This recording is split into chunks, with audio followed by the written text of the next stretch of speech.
Listen, I found you an even better teacher than me. Kakashi said, but you're my sensei. I want you to train me. Nar said, and he was barely containing his anger.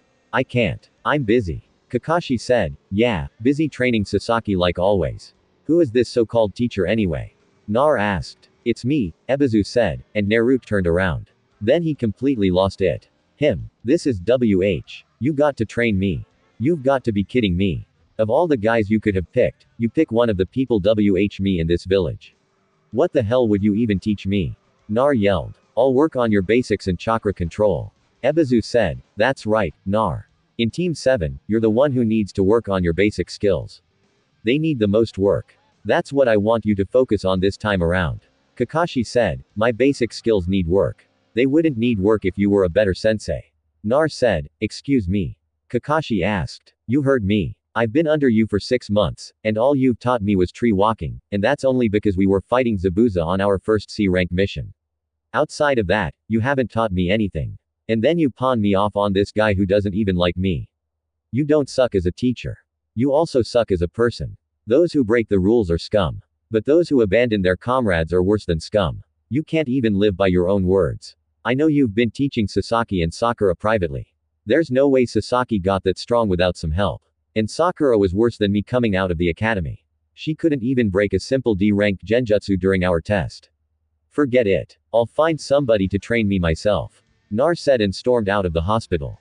Konoha streets. Stupid sensei pawning me off for training. I don't need him. I'll train myself if I have to. Nar said he was so caught up talking to himself that he didn't see the person in front of him until they bumped into each other, making the person fall to the ground. Ow. Hey, watch it. The person said, and it was female. Huh. Oh, sorry. Nar said and helped her up, then noticed who it was. Thank you. Oh, hey, I remember you. You're Nar, right? The girl asked. Yeah, you're Tenari, right? Nar asked. It's Tamari. Tamari said, oh, right. See ya. Nar said, wait, I need some food. What's a good spot to eat at? Tamari asked. I'll show you just the place. Naruto said, Ichu's. Hey, old man. Ayame, I'm here with a new customer. Nar said, Naruto, my boy, how's it going? Tuki asked, it's good. I've got a new customer. Her name's Tamari. Nar said, what can I get you, Tamari? Ayame asked, I'll have 2 large beef miso ramen. Tamari said, coming right up. Ayame said, a large. Isn't that a bit much? Naruto asked, what are you saying? Are you calling me fat? Tamari asked, no, it's just that the girls in this village only eat small portions of food to watch their figure. Aren't you worried about losing your figure and getting fat like most girls? Nar asked. I'm a kunoichi. I can eat as much as I want since I'll just burn the extra calories and weight off as I train. Why are you even checking me out? Focus on yourself and don't worry about me. Tamari said rather harshly, and Naruto's eyes darkened from sadness. Sorry, I was just curious. I'll see you later, old man. Ayame, Nar said and left the ramen shop. What was that? Tamari asked, surprised by his change in mood and sudden disappearance. You should apologize, Ayame said as she gave Tamari her food. Why? Tamari asked. Nar wasn't trying to insult you. He doesn't have much experience talking to other people really. He mainly struggles to talk to girls. He was hated by the entire village since the day he was born. So, he lacks certain social skills, especially when it comes to girls. Ayame said, I see him talking to everyone all the time since I've been here. Tamari said, he's talking to them, but they aren't really paying attention to him. When he talks and is loud, it's a cry for attention. You didn't notice, but he was calm and spoke quietly in here because he's comfortable talking around us and we already acknowledge him. He's a good kid and means well. He's just rough around the edges. Ayame said, doesn't he have any friends? Tamari asked, not that I know of. If he's not here eating or out training, he's up in his apartment by himself. Ayame said, what about his parents? Tamari asked, his parents died the day he was born. He's an orphan. He was kicked out of the orphanage at about 6 years old and has been living on the streets for 2 years before the Hokage found him and gave him an apartment. Ayame said, and Tamari actually started to feel bad. I guess I should go apologize. Tamari said, give him some time. It's best to leave him alone when he gets like this. You won't find him. He's so good at stealth that if he doesn't want to be found, then not even the Hokage can find him. Ayame said, Nar. Nar was walking around the forest when he heard the sound of fighting. He went into the trees and saw 2 purple-haired women sparring, and one of them was the same purple-haired Jonin from the second part of the Chunin exams. Enko Midarashi. He was so into the fight and noticed that they were fighting while standing on water. He remembered Kakashi and Zabuza doing that when they fought. Why are you spying on us? A voice asked behind him and he froze. Oh. I was just walking around the forest and I heard fighting. I came here and saw the 2 of you fighting. Nar said, I recognize you. You're the loudmouth brat from the Chunin exams. Enko said, Naro, what are you doing here? The next purple-haired woman asked, how do you know my name? Nar asked, you don't recognize me without my Ambu mask on, but I've known you since you were a kid. My name is Yuga. Yuao said, your voice does sound familiar. Anyway, I was just watching you 2 spar. Nar said, you're lying. You just wanted to see us get all wet and get a peek at through our wet clothes. Enko said, a peek at your what? Nar asked confused. Our tits, humongous boulders on our bodies. Don't you know anything about? Enko asked, what the hell is that? Nar asked, come on, let me explain some things to you, kid. Enko said as she sat next to him. Oh boy, Yugao said. Then they both proceeded to give the talk to Nar, but Enko was a bit overdescriptive and hands-on for Yuga, but Nar understood what they were saying. So that's what the women in the brothel houses are doing. I always thought they were doing some kind of intense training. Nar said, nope. Enko said, you learn something new every day. I wonder if all are soft and squishy like yours. Nar said they should be. Yuga has some soft and squishy as well. Enko said and gave Yuga a nice squeeze. Will you stop? I have a boyfriend. Yuga said, I'm sure he wouldn't mind a threesome. Enko said and Yuga blushed. Wow, wait a minute, Enko. I knew I heard that name before the Chunin exams. You're the lady Iruka-sensei talks about a lot. Naruto said. Wait, does he talk about me? Enko asked and had a small blush on his face. I don't know. He kept mumbling to himself about today being the day he would ask Enko. I never knew what he was talking about, but I think I figured it out. He must have a crush on you. Yeah, that's got to be it. He always has a blush on his face when he says your name, Naruto said. And both Yuga and Enko were shocked. No way. I've got to tell Kurana and Hana this. Yugao thought he likes me. Well, then again, I am a pretty nice piece of Enko thought. Anyway, how were you walking on water just now? Nar asked. It's chakra control exercise. You should know that by now. Yugao said, if I knew what it was, I wouldn't have asked. Nar said, right, well, Enko, I need to get back to my duty. I'll see you Hana and Kurenai later. Yuga said and vanished. Whoa, that was cool. Nar said, I have to get going. I've got people to interrogate and a certain teacher to talk to. Nice talk, kid. Enko said, wait, before you leave, can you tell me how to walk on water? Nar asked, what's in it for me?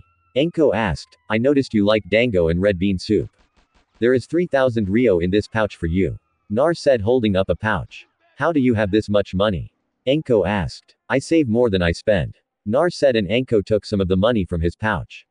To do the water walking exercise, you have to emit a constant stream of chakra from the bottom of your feet and use the repellent force to walk across the water's surface. This is more difficult to master than the tree climbing because the amount of chakra that needs to be emitted changes constantly. Enko said and then gave him a demonstration. Thanks for the help, Nar said. And Enko just vanished. I need to learn that as well. I need to go to the hot springs first. My body is sore from fighting. Nar said and left. Hot springs. Alright, I'm feeling better. So now I'll do the water walking exercise. Nar said he figured he would work on it at the hot springs because it would give him more inspiration to complete it since he didn't want to get burnt.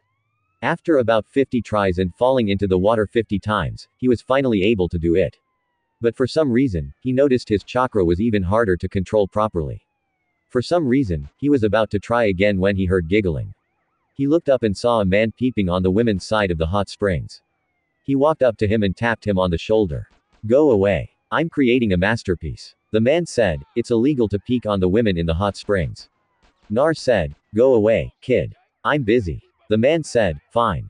Don't say I didn't warn you. There's a pervert peeking through the fence on the women's bathhouse. Nar yelled and they heard screaming. Kid, what did you just do? The man asked. Serves you right. Nar said and walked away listening to the man getting beat up by a mob of angry women. That wasn't nice, kid. The man said as he appeared in front of him. What the hell? I really need to learn that jutsu.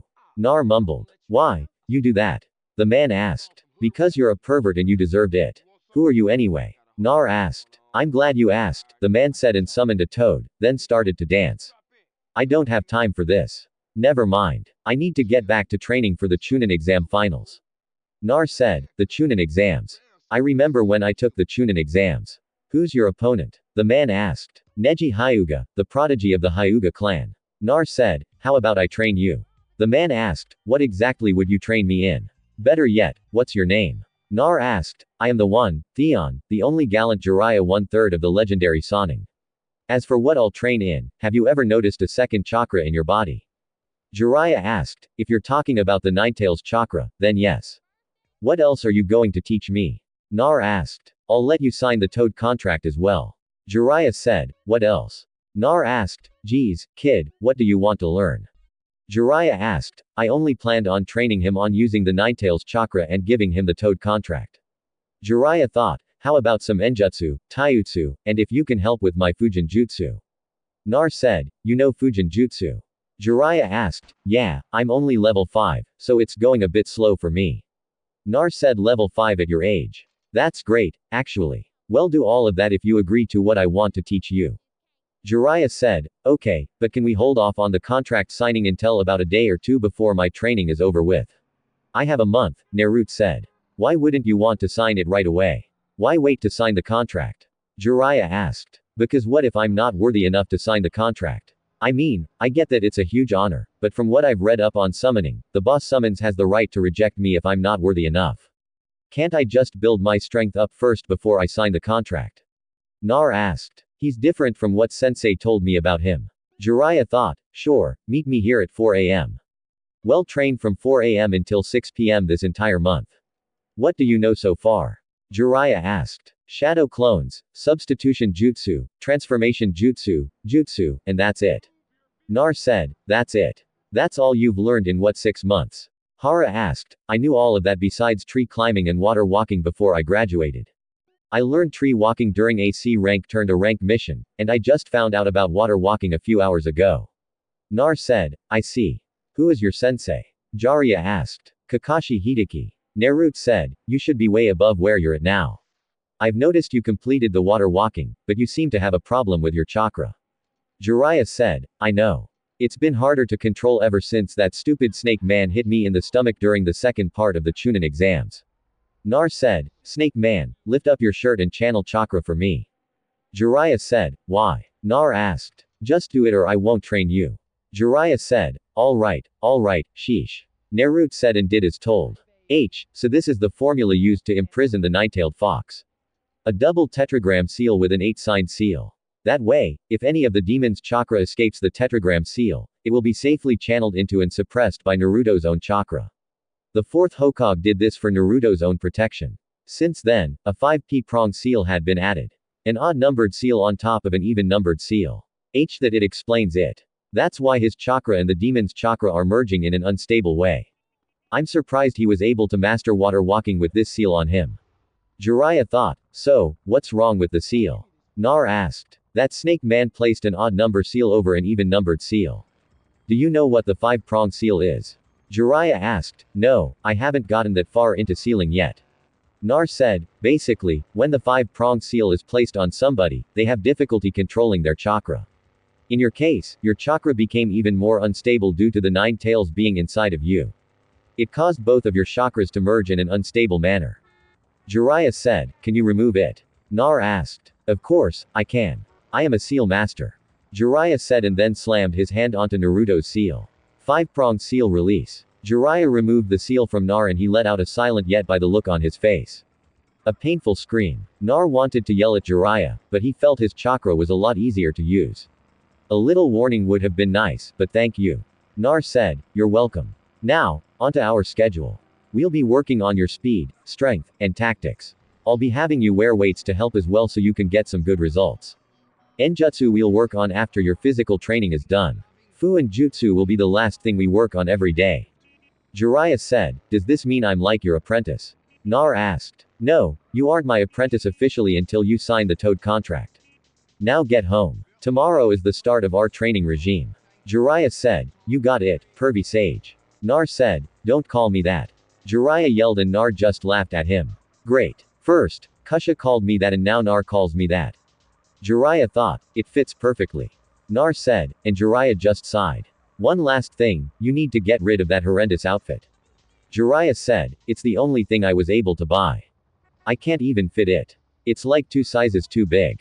Nar said, why is that the only thing you could buy? Jiraiya asked, because the entire village, minus a few, hate me. I only get these that make me stand out and they're not really comfortable. Nar said, why didn't you tell the Hokage?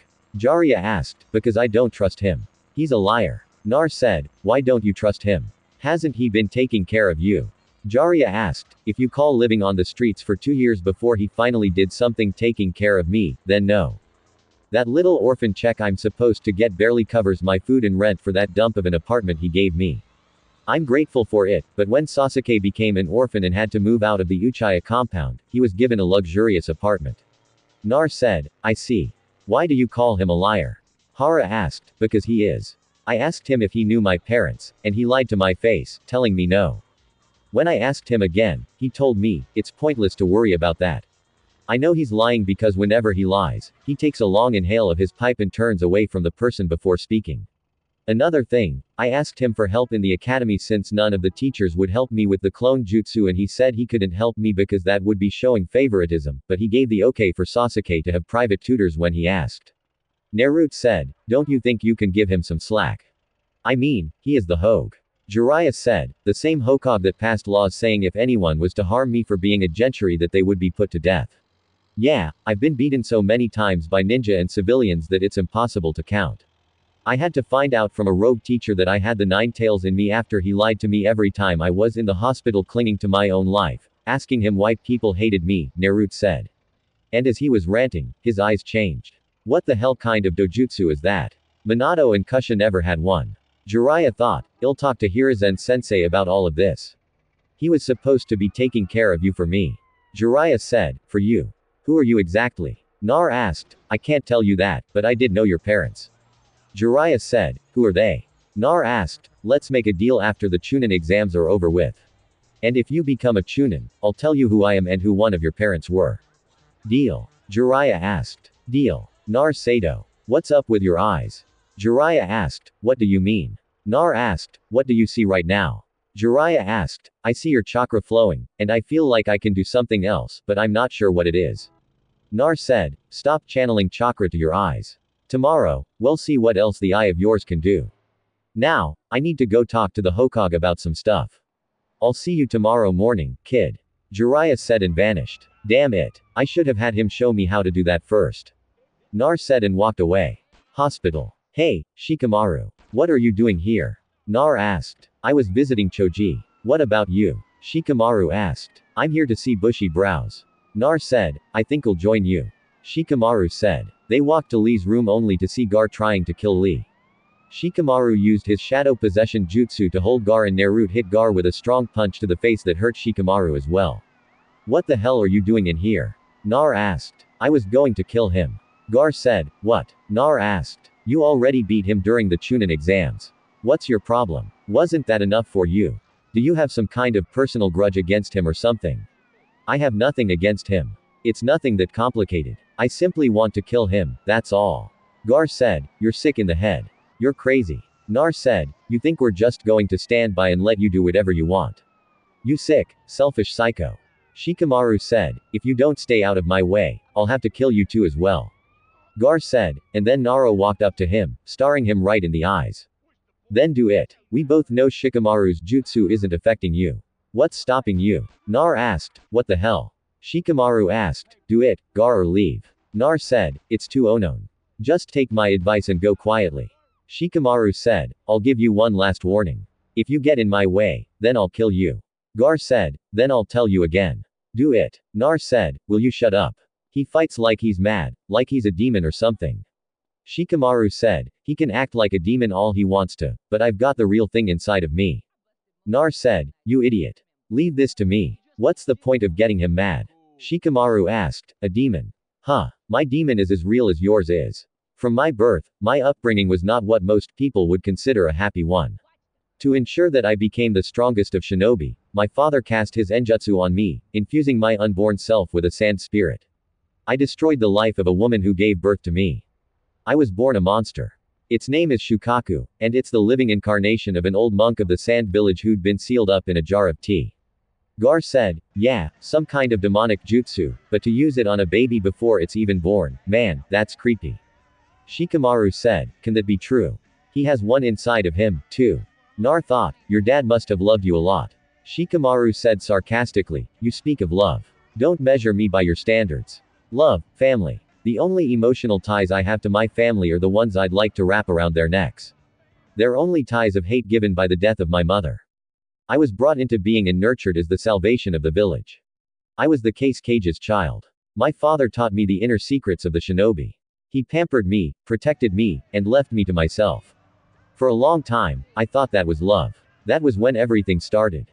Gar said, when? What started? Shikamaru asked. In the 6 years since I became 6 years old, my father tried to destroy me more times than I can count. Gar said, you just finished saying how your father pampered and protected you. So, which is it? Shikamaru asked. Those who get to become too strong are apt to become feared. The jutsu that gave me birth had unbalanced something in my mind. Even the fools in my village finally realized I had emotional problems. My father, the Case Cage, had created me as his ultimate weapon. But I eventually became a threat to the very village I was meant to save. By the time I was 6, I became a figure of terror to them. I was a relic of the past that they wished would disappear. So you see, I had failed at the one purpose for which I was given life. What then was left for me in this existence? Why go on living? For a long time, I couldn't find an answer to that. But in order to live, you need a purpose. To exist for no reason is the same as being dead. Gar said, I know exactly what he means. He's the same as me. Nar thought. Then in time to answer came to me. To put it simply, my reason for living is in the killing of others. For years, I lived in fear of those who were sent to murder me. But now I am at peace. I killed many would-be assassins, and it was while I was doing it that the truth was made clear to me. I live solely for myself. I live only for myself. As it was the death of my mother that first gave me life, now it is the death of others that sustains me, that makes me almost happy to be alive. And there's no end to it. As long as there are still people to kill in this great wide crowded world, I will never disappear, Gar said. And then his sand came to life around him. All right, that's enough. Save it for the finals. That's when the final competition begins. You're just wasting it today. Is that what you want? My guy asked, and Gar grabbed his head, forcing his sand to come back into his gourd. Then he just walked out. All the same, I will kill you. Just you wait. I'll kill you all. Gar said, I see. I'll see you guys later. Nar said, where are you going? Shikamaru asked. I need to get some sleep. My teacher is meeting me at 4 a.m. to start training for the finals. Nar said, isn't Kakashi always late? Shikamaru asked. He's not teaching me. I have somebody else who was the second strongest in the village behind the Hokage. Nar said, who would that be? Shikamaru asked. Toads, Naruto said cryptically, and Might Guy widened his eyes. Nar, is he your teacher? Guy asked. Yeah, Nar said. Then I look forward to seeing your hot flames of youth in the finals. Guy said and did his nice guy pose. Konoha streets. I guess I have my work cut out for me in the finals. Nar said he was walking through the streets of Konoha again, and this time he felt at peace after he got everything off his chest when he talked to Jiraiya. For the first time in his life, he actually felt at peace. He decided to stop by the shinobi library to look for a taijutsu style and found 2 styles that should help him. He left the library, and as he was walking, he once again bumped into Tamari. Huh. Oh, it's you again, Nar said as he helped her off the ground. Yeah, it's me. Don't you ever watch where you're walking? Tamari asked. I do, but it's a peaceful night and I've got some stuff off my chest with my teacher for the finals, so I just felt at peace. Nar said, I see. So, what's with the scrolls? Tamari asked, for my training. Nar said, what kind of training? Tamari asked, brutal training. Can I help you with something? I have to meet my sensei at 4 a.m. and it's already 9 p.m. Nar said, listen, I'm sorry about what happened earlier at the ramen shop. I didn't mean to come off so harshly to you. I just thought you were being rude on purpose. The girl that works there, Ayame, told me you don't have much social skills, let alone skills talking to girls. Let's start over. I'm Tamari and I like your hair. Tamari said, holding out her hand. Oh, I'm Naruto and I like your tits. Naruto said, my what? Tamari asked with a blush. Your tits. I thought girls liked being complimented on their bodies. Nar said, we do, but that's not something you say to a girl if you're just meeting her. Tamari said, really? HKO didn't tell me that when she gave me the talk. I'll have to remember that. Nar said, wait, you just had the talk today? Tamari asked. Yeah, I didn't even know what that was. Enko and Yuga explained everything to me. Enko even went into great detail. I think I have a better understanding of things now. I didn't insult you, did I? Nar asked, and Tamari just sighed. No, if you were another person, I would have hit you with my fan, but I know you struggle with interacting socially, so I'll let it slide. Next time, compliment a girl on her looks or something. Tamari said, right. Well, see ya, Nar said and started to walk away. Wait, I'm kind of lost. Can you walk me back to the Golden Leaf Hotel? Tamari asked and Nar froze. I'm not allowed in that part of the village. You'll just have to find somebody else to help you. Nar said, why not? Tamari asked. Because they hate me. Nar said, why? Tamari asked. I can't talk about it. I'll see you at the finals tomorrow. Naruto said and walked away. Yeah, I'll see you at the finals. Tamari said and sighed. If only he knew. Tamari thought sadly. Next day. All right, pervy sage. What's first? Nar asked. Stop calling me that. Anyway, first thing first. I'm going to place some resistance seals on you. Jiraiya said, what are those? Nar asked. They're lightweight seals, but different. They'll make it harder for you to move and won't stunt your growth even more than it already has been stunted. Jiraiya said and placed resistance seals on Naruto's arms, legs, and his chest. Hey, what's that supposed to mean? Nar asked. You're what, 13? You're the size of a 10-year-old. Well, be working on changing your diet and getting you better nutrients. You can't eat ramen every day all day. I know it's not your fault, but I'm going to get you right. Another thing, you are to not release the resistance seals while we are training. You're way behind in training, so I'm going to push you harder than you can imagine. Now, when the library opens, I want you to go and get you some taijutsu scrolls you want to learn. Jiraiya said, already done. I grabbed 2 yesterday, but I want to mix them together to create a single style. Nar said and gave Jiraiya the scrolls. That's good. Now, to make these even deadlier, I'm going to work on your speed quite a bit. As for Enjutsu, I want you to channel chakra into this paper, Jiraiya said and pulled out a piece of paper. Why? Nar asked. It's chakra paper. It'll tell us what element you have to learn elemental Enjutsu. If your element is fire, the paper will burn. Water, the paper will become damp. Earth, the paper will crumble. Wind, the paper will split in half. Lighting will cause the paper to wrinkle, Jiraiya said. Cool, Naruto said as he channeled chakra into the paper. The results were shocking and Jiraiya had his jaw on the ground. The paper split into 4 pieces. One was ripped to shreds. Another became so damp that it deteriorated. One caught on fire and the last one turned to ice. What the hell? Do it again, Jiraiya said and gave Nar another piece of chakra paper. Then got the same results. Is that bad? Nar asked. No, it's a shocker. Jiraiya said, sweet. So, when do we get started? Nar asked. Right now, the first week we'll be working on your speed and taijutsu. Next week is when we will work on everything combined. Jiraiya said, huh. So, that's where I put my old kunai pouch. Nar said, what? Jiraiya asked, nothing. My old kunai pouch was under a floorboard in my apartment. But how do I know that? I'm standing right here. Nar said, did you leave a shadow clone at home? Jiraiya asked. Yeah, I had some of them clean the apartment for me. Nar said, I'll tell you the secret to shadow clones. Whenever one of them dispel, the original gets their memories. Tobirama created the jutsu for spying purposes.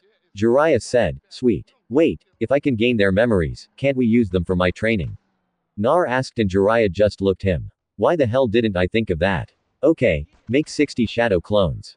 I'll send a shadow clone with each group of 20 to get you started on elemental training. While the clones work on your enjutsu and fujutsu, we'll be sparing every day until the final 2 days of training. I want you to sign the Toad contract still. Jiraiya said, what about the Ninetales chakra? I thought we were going to work on that as well. Nar said, I've changed my mind. I'm going to boost your skills first, and we'll worry about that some other time. Now, I want you to run 50 laps around the walls of Konoha. After that, we'll start on your taijutsu. Jiraiya said, you got it, pervy sage. Nar said, and dragged his feet to start running. I hate that name. He's going to be something special. He may even surpass Yuminato quicker than you'd hope if he keeps this up. Jiraiya thought and started looking at the scrolls Naruto had. Muay Thai and Kyusho Jitsu. He seems to be eager to take Neji on using taijutsu. He should know that fighting a Hyuga in taijutsu is suicide since they can seal off your chakra points. That must be why he has Kyusho Jutsu in here. He must want to make Neji feel what others feel when they fight a Hyuga. Neji may block off Naruto's chakra points, but he'll still be able to fight. However, if Nar strikes certain pressure points on Neji, then he won't be able to use that body part until the effects wear off. Smart plan, Jiraiya said, and then a smaller scroll fell out. See heavenly breaths, Jiraiya thought, and then read it, making his eyes go wide. I don't even think Naruto knows he grabbed this scroll. The way this is explained, it's almost exactly like the 8 inner gates that my guy uses. I heard a kid named Rock Lee can also use the 8 inner gates up to the 5th gate, and he's only been a genin for a year. These are tough, but easier to use than the 8 inner gates. If Naruto fights this Gar kid I've heard about, then he'll need something like this to give him a bit of help. I won't have him do this. I'll have some of his shadow clones test it out first and then have him do it. Jiraiya said 28 days later. All right, Nar. It's time to sign the Toad contract. Jiraiya said and placed the scroll on the ground. How do I sign it? Nar asked. Bite your thumb and sign it with blood. After you sign it, make sure you place blood on each of your fingertips and place them under your name. Jiraiya said and Nar did that. Now what? Nar asked. Now bite your thumb and do these hand signs to summon a toad. Make sure you use some chakra as well, Jiraiya said. And Naruto went through the hand signs. Summoning jutsu. Yo, name's Gamakichi. Nice to meet you, Gamakichi said. And he was a small orange toad. Not bad for a first summon, Jiraiya thought. Try it again, but this time use as much chakra as you can. We've been working on your chakra control a lot during training, so you should be able to summon the boss toad or a warrior toad. Jiraiya said and Naruto did it again. Summoning jutsu. Jiraiya. A loud voice boomed. Of course, he summons Gamabunta. Jiraiya thought, yes, Gamaba. Jiraiya said as he hid behind a rock. Why the hell did you summon me? I don't see a fight going on. Gamabunta said, I didn't summon you. He did, Jiraiya said, pointing to Naruto, who was on his head. Nice to meet you, Chief Toad. The name's Naruto Uzumaki. Naruto said, you actually want me to believe this run summoned me. Gamaba said, it's true, Pops. I saw the whole thing. Gamakichi said, Gamakichi, what are you doing here? Gamma asked, the new guy summoned me before you. I say we let him keep the contract. Gamakichi said, he was able to summon me on his second try. Not even Jera the 4th Hokage was able to do that. Gamabunta thought, fine, you may keep the contract, but do not summon me unless you were in a battle and require my help or if you have barrels of sake. Gamaba said, sake, wait, I think I have some of that stuff, Naruto said and pulled out 6 storage scrolls revealing 50 barrels of sake. I like this kid already. Gamakichi, we're leaving. Gamaba said, see ya, Naruto. Gamakichi said, and they left with the sake.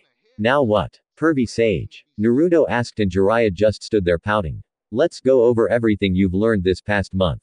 Jiraiya said, well, we went through about 50% of both taijutsu scrolls, but you said my new speed makes up for the incomplete fighting styles. My enjutsu is good, but I don't know any ice enjutsu yet. Fenjutsu, I'm halfway through level 6 now. Genjutsu we found out is useless against me when I have my jutsu activated, but without it I can break up to high C rank genjutsu. Oh, and you taught me some of those 7 heavenly breath techniques. List of the enjutsu you've learned. Jiraiya said, Shunshin, fire style, fireball jutsu, fire style, demon lantern, fire style. Dragon flame caterwall fire style. Firefox water style. Ripping torrent water style. Water beast water style. Tri water dragon jutsu water style. Water dragon jutsu. Shuriken shadow clone. Kunai shadow clone wind style. Gale palm wind style. Great breakthrough wind style. Spiraling wind ball. Where would you rank my overall skill? Nar asked. I'd put you at about mid to high tunin now overall. Jiraiya said where would you put me before we started to train? Nar asked Lo Genin. I'd say that because of your skill in using the shadow clones. You've come a far way in a month. Now the next 2 days are for you to do whatever you want. Good job, Jiraiya said.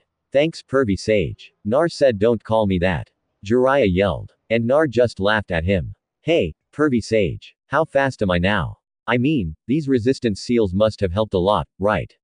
Naruto asked. Well, I'd say that your speed is faster than that Rock Lee kid after he takes off his weights and without the seals activated on you. You were already low chunin in speed before any progress happened. I'm surprised Kakashi hasn't noticed that. Jiraiya said that's because he was focused on his most prized student, the one I know for a fact that he wanted the most because of the stupid sharing. Nar said, Kakashi took the easy student. Jiraiya said, what do you mean? Nar asked, Kakashi took the prodigy of the class because Sasaki is a genius. It's easier to teach Sasaki because you can already tell he has a training background. You, on the other hand, had no one to train you and knew next to nothing. It would have been difficult for Kakashi to teach you because you don't understand things like Sasaki. To put it simply, Sasaki was the diamond while you were the lump of coal. Which do you think people would prefer? A diamond or a lump of coal? Jiraiya asked. The diamond. Nar said. Exactly. I'd rather take that lump of coal. I did have a diamond before that needed polishing, but I'd still take a lump of coal. Jiraiya said, why? It's not worth anything. Nar said, not at first it isn't, but if you put that lump of coal under enough pressure and polish it enough, you might just end up with a diamond.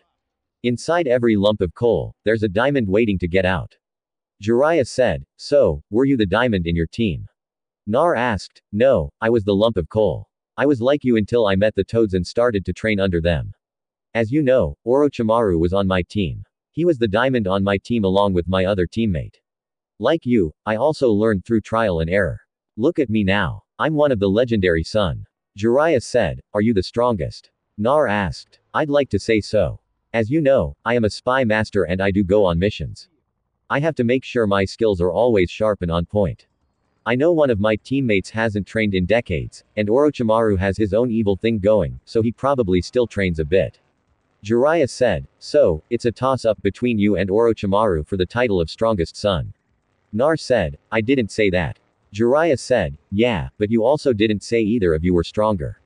I mean, if the third member of your team hasn't trained in months, then it's obvious you or Orochimaru would be the strongest. Nar said, who do you think is the strongest between you and your teammates? Jiraiya asked, well, me, of course. Nar said, why? Sash is the prodigy of your team, isn't he? Jiraiya asked, yeah, but I noticed even the simplest training I did would put Sasaki on edge since I was closing the gap between us quickly. I mean, he had Kakashi helping him privately, but I was able to make him work for it if he wanted to beat me. I mean, look at everything you taught me. Taijutsu, Enjutsu, breaking Genjutsu, Fujutsu, and you even worked on my speed while not neglecting my power. If Sasaki is fighting Gar, then Kakashi must be working mainly on his speed to get around his sand or give him some kind of attack that can pierce through his sand. Nar said his ability to think logically has gotten better over this month. Jiraiya thought, now, what about your other teammate? Jiraiya asked, what about her? Naruto asked, why isn't she the strongest? Jiraiya asked, she's the strongest bookwise, but that's it. She barely trains. All she does is follow Sasaki around like a lost puppy. She worries more about her overall appearance than her skills. And when she does train, she does the bare minimum, then gets an attitude with me if I ask if she wants to train together. Nar said, if you make Shunin, then what will you do? Jiraiya asked, train to become Jonin. After that, train to become the Hokage. Change the village up a bit because quite honestly, it sucks. Nar said, how does it suck? Jiraiya asked. First off, the academy is basically pointless if we don't do test scenarios. I mean, after 4 years, all you need is the basic 3 jutsus to graduate. That's stupid. Then on top of that, the red light district needs to be fixed, but nobody is doing it. The orphanages are in horrible condition and we only have one ninja school, which is stupid because not everyone lives close to the academy. Nar said, why didn't you tell the Hokage? Jiraiya asked. He already knows, but he lets the civilian council walk all over him and he claims he's just an old man that can only do so much. Nar said, you've got some good points. However, the civilian council does have power, you know. Jiraiya said, last time I checked, this was a ninja village. The orphanage I can understand, but why are they meddling in ninja affairs like the academy and missions we get? We both know the civilian council is corrupt, but the old man is just too lazy and scared to do anything about it. Nar said, how do you know all of this? Jiraiya asked. You'd be amazed at what I can do if I decided to actually get serious about sneaking around.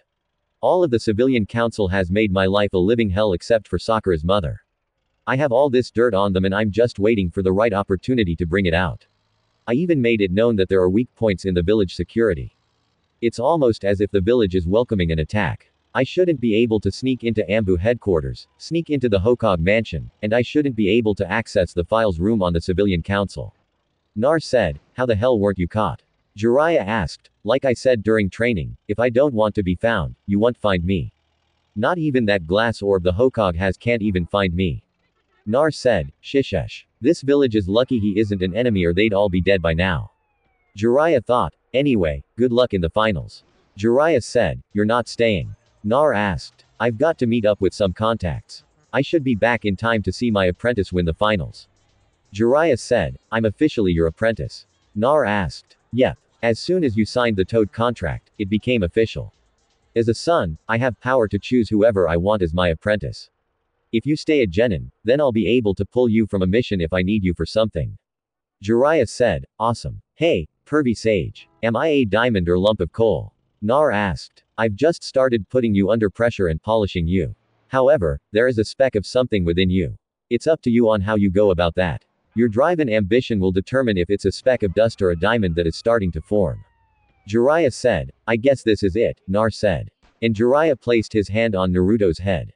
Don't worry, you'll do just fine, Jiraiya said. Thanks, pervy sage. Nar said, don't forget to wear the new clothes you got. That horrendous jumpsuit is too small for you now.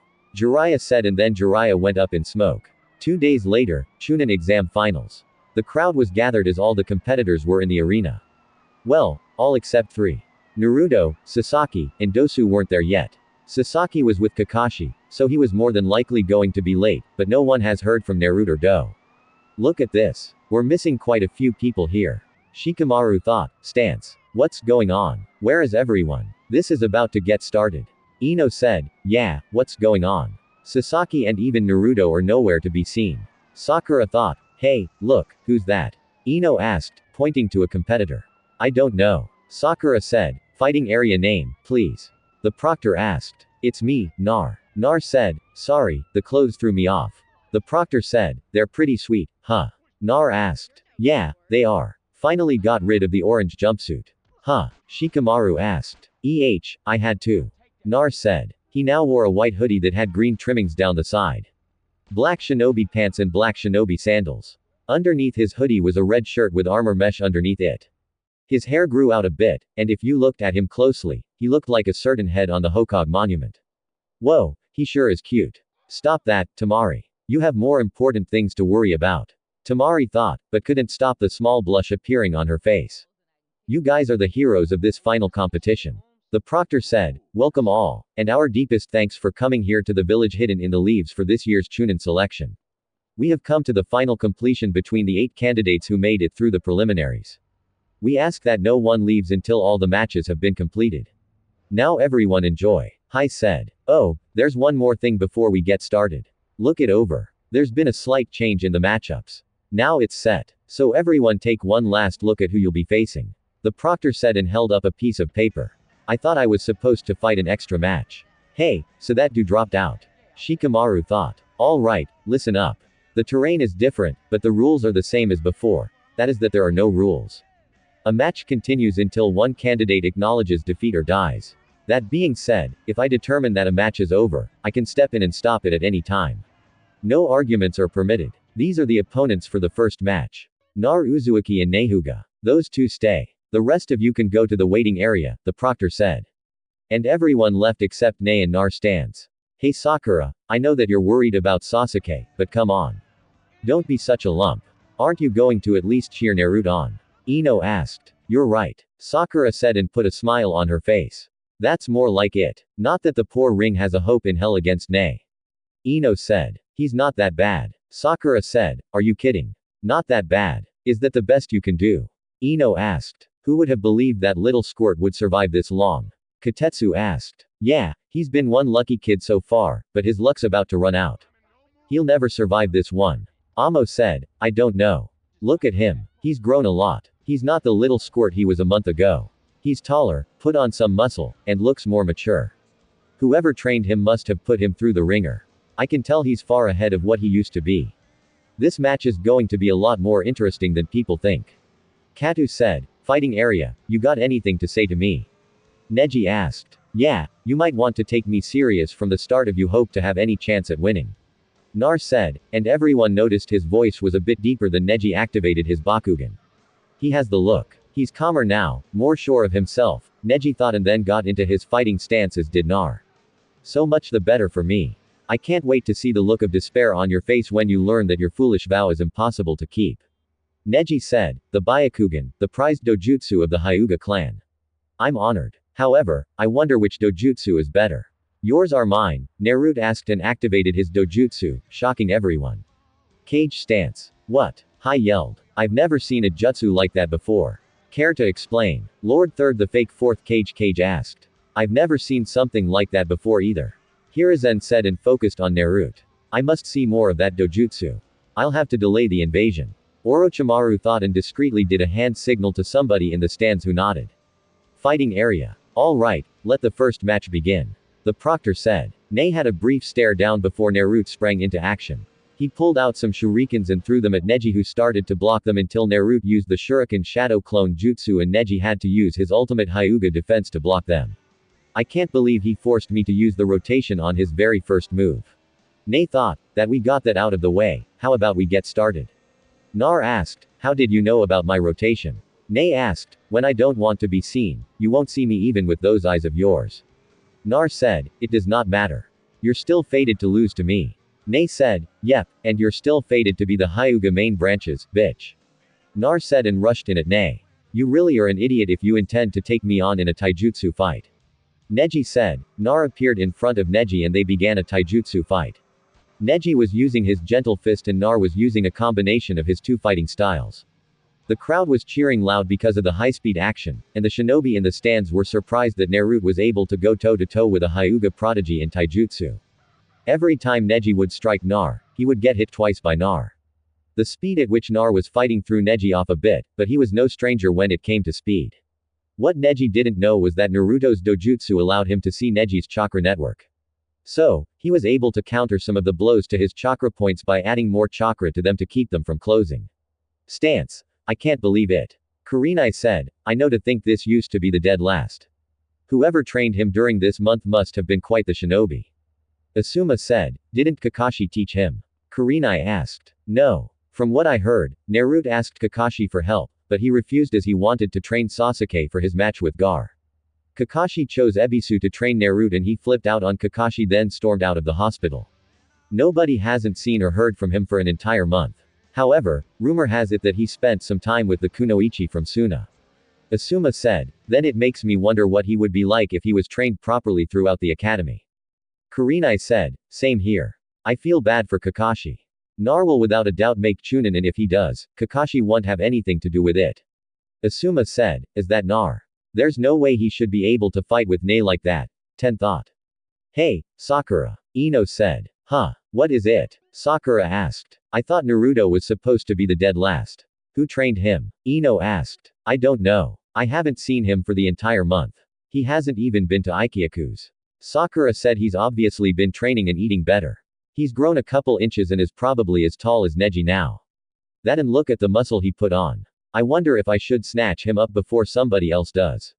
Ino said and Hinata gasped. Ino, do you even hear yourself? Sakura asked. I'm just kidding. Sasaki is the guy for me.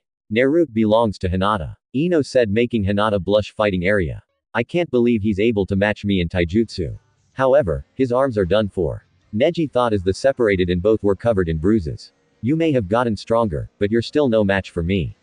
The gentle fist blocks the chakra points wherever I strike. Looks like you can't use the chakra in your arms for Uenjutsu. Nei said, see, that's where you're wrong. I can easily reopen my chakra points. You, on the other hand, may want to examine your body a bit closer. Nar said, a couple of bruises mean nothing. Neji said, even with the infamous Bakugan, you still can't see clearly. Nar said, what is that supposed to mean? Nei asked, the bruises on your body are in specific points on your body. They aren't just random spots I hit. While you were able to close off my chakra points, I was able to strike your pressure points. Your arms don't really work that great right now. You may have hit me half of the times you actually thought you did.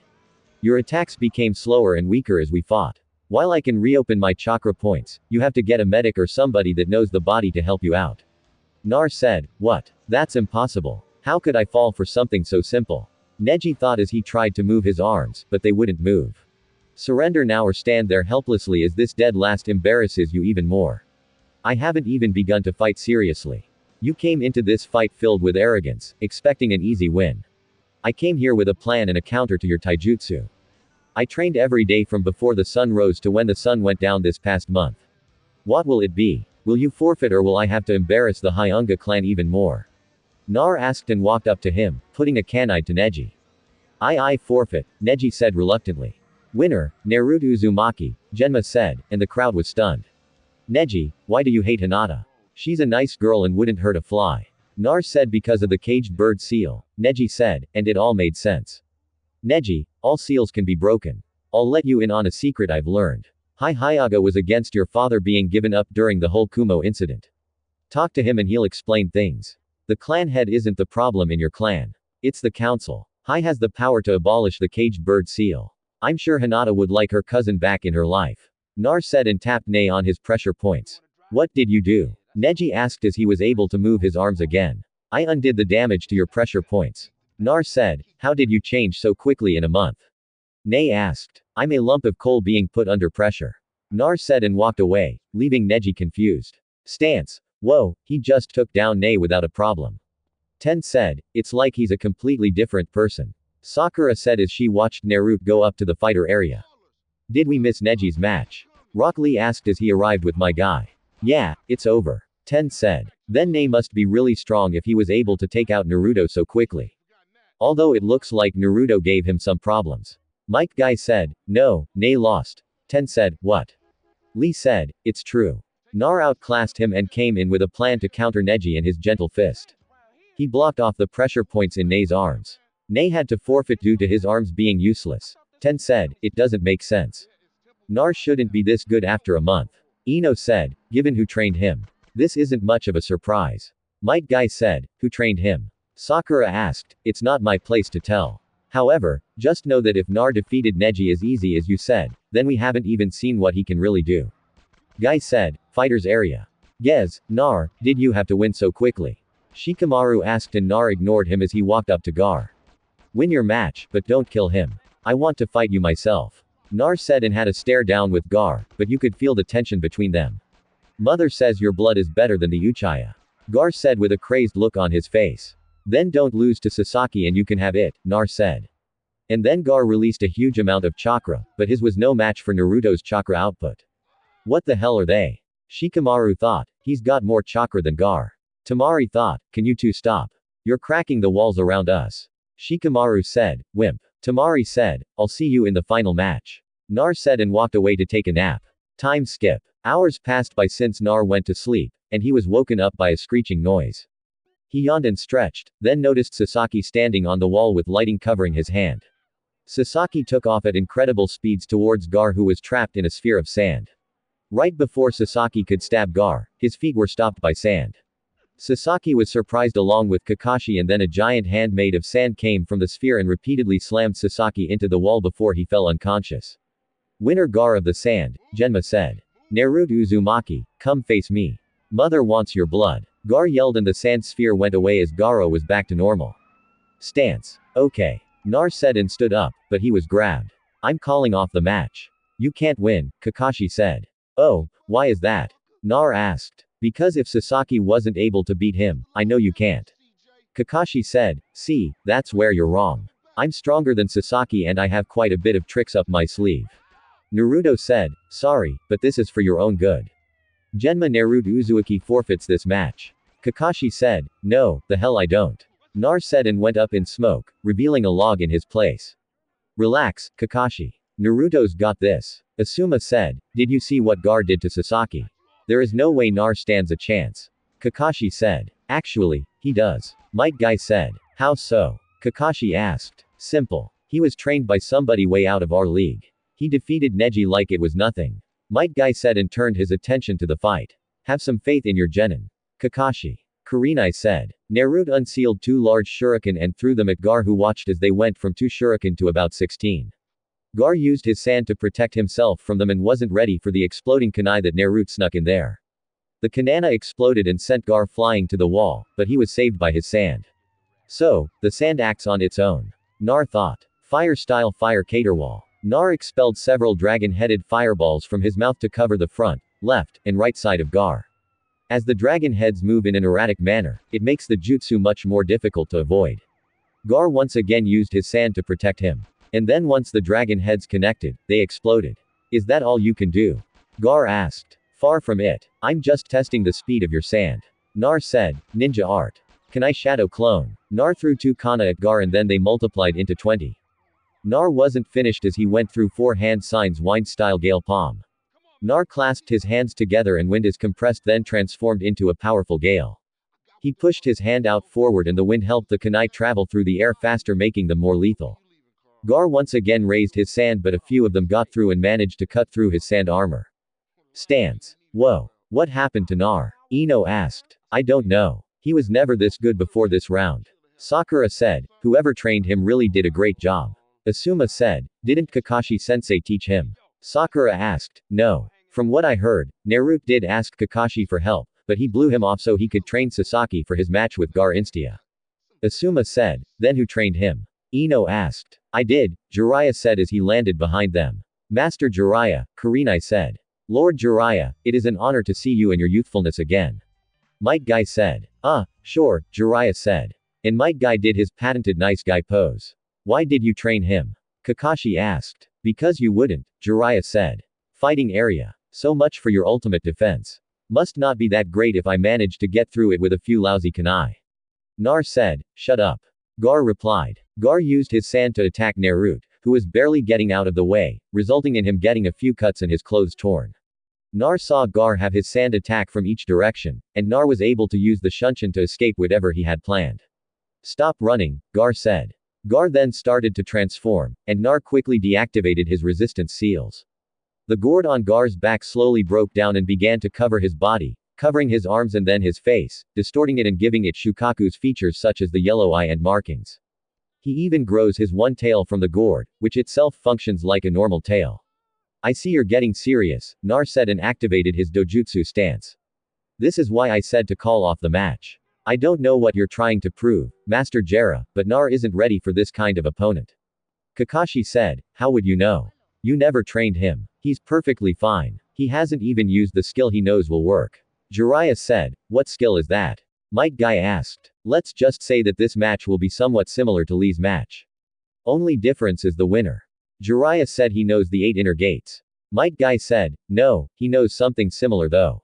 Jiraiya said, Lord Jiraiya, are you telling me he knows how to use that technique? Might Guy asked, yes, but only the first 2 activations. Jiraiya said, I see. Might Guy said, what does he know? Kakashi asked, you'll have to wait and see. Jiraiya said, can you at least tell us about his dojutsu and what it does? Asuma asked. As far as we know so far, when it's activated, genjutsu doesn't work on him and he can see chakra pathways. We're still trying to figure it out. Jiraiya said, then I think if he has a dojutsu, he should be placed under my care. I am training Sasaki in using the Sharingan after all. Kakashi said, no, the Sharingan and his dojutsu are completely different. He's probably not going to want your help anyway. You had 6 months and did nothing with him. Jiraiya said, you said genjutsu doesn't work on him. I'm the genjutsu mistress. Do you think some of my genjutsu will work? Kurenai asked, I doubt it. Unlike the Sharingan, it's impossible to place him under a genjutsu while his dojutsu is activated. A Sharingan user can be placed under a genjutsu, but they'll easily be able to break out of it and counter it. With Naruto's dojutsu, it's impossible to place him under it. I don't know if he can cast genjutsu with his eyes though. Jiraiya said, Hen the loser is still inferior to me. Sasaki said arrogantly, yet's lasting longer against Gar than you did. Hara said, fighting area. Time to die. Uzumaki. Gar yelled, sand shuriken. Gar swung his sand-covered arm at Naruto and sent shurikens made from sand towards him at a rapid pace. Naruto pulled out some kunai and started to deflect as many as possible, but he was eventually overtaken by the amount and was cut up severely. Yes, I can smell your blood from over here. Gar yelled. Shukaku's arm. After gathering a large amount of sand, Gar formed it into a replica of Shukaku's arm and used it to grab Nar, then slammed him into the wall repeatedly. Naruto was lucky enough to cover his body in a layer of chakra, so the damage was significantly lessened from Gar's assault. After a few seconds of slamming Naruto into the wall, Garo released Naruto and watched him fall to the ground. Don't tell me you've given up already. Make me feel alive, Naruto Uzumaki. Gar yelled, water style. Triple water dragon jutsu. Nar quickly went through hand signs and formed 3 dragons made of water from the air and launched them at Gar, who used his sand to protect him. Nar didn't stop there because he went through more hand signs. Water style ripping torrent. Nar created water that spirals in the palm of his hand and fired it at a high speed towards Gar, who once again used his sand to protect him. The collision sent water and sand everywhere in the fighting area. I wish I knew a lightning jutsu right now. Naruto thought. Naruto threw 2 exploding kunai at Gar and watched as they landed right in front of him. Gar tried to use his sand to protect him, but to his horror, it was moving too slow and he was hit with the explosion. If it weren't for him being transformed, he most likely would have died. The smoke cleared after Nar used the wind style. Great breakthrough, and Gar was standing there badly burned with a horrified look on his face. Mother, my sand. It failed to protect me. Gar said. Of course it did. The sand is too heavy to move at the speed it usually does. That's why I used water enjutsu on you. That sand is useless right now. Nar said with a smirk. Damn Uaki. Gar yelled. Gar allowed the sand to cover his entire upper body with only his feet remaining uncovered. While his facial features still remain slightly human, both his eyes resemble Shukaku's with the same markings around its body. Nar noticed that the kanji remained on Gar's head. Stance, what the hell is that? Ino asked. Seems like Nar is really pushing Gar to his limits.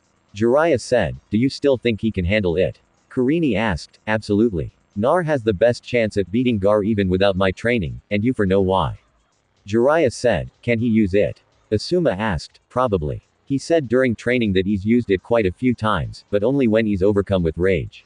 However, he shouldn't have to use it. He wanted me to train him so he wouldn't have to rely on it all the time. Jiraiya said, I see. You wouldn't mind if I trained him sometime, would you? He's the only other person I know in Konoha that has a wind chakra nature. Asuma said, it's up to him. Although I'll recommend him to you since I'm not an expert on wind chakra nature since it's so rare. Jera said, does he know any wind jutsu other than the one he just used? Asuma asked. He knows a few of them, but I don't think they're as strong as they should be. Jiraiya said and then looked over at Temari and Conquer, who were looking nervous. I can't believe it. He's hurting Gar. Temari said he's close to releasing Shukaku.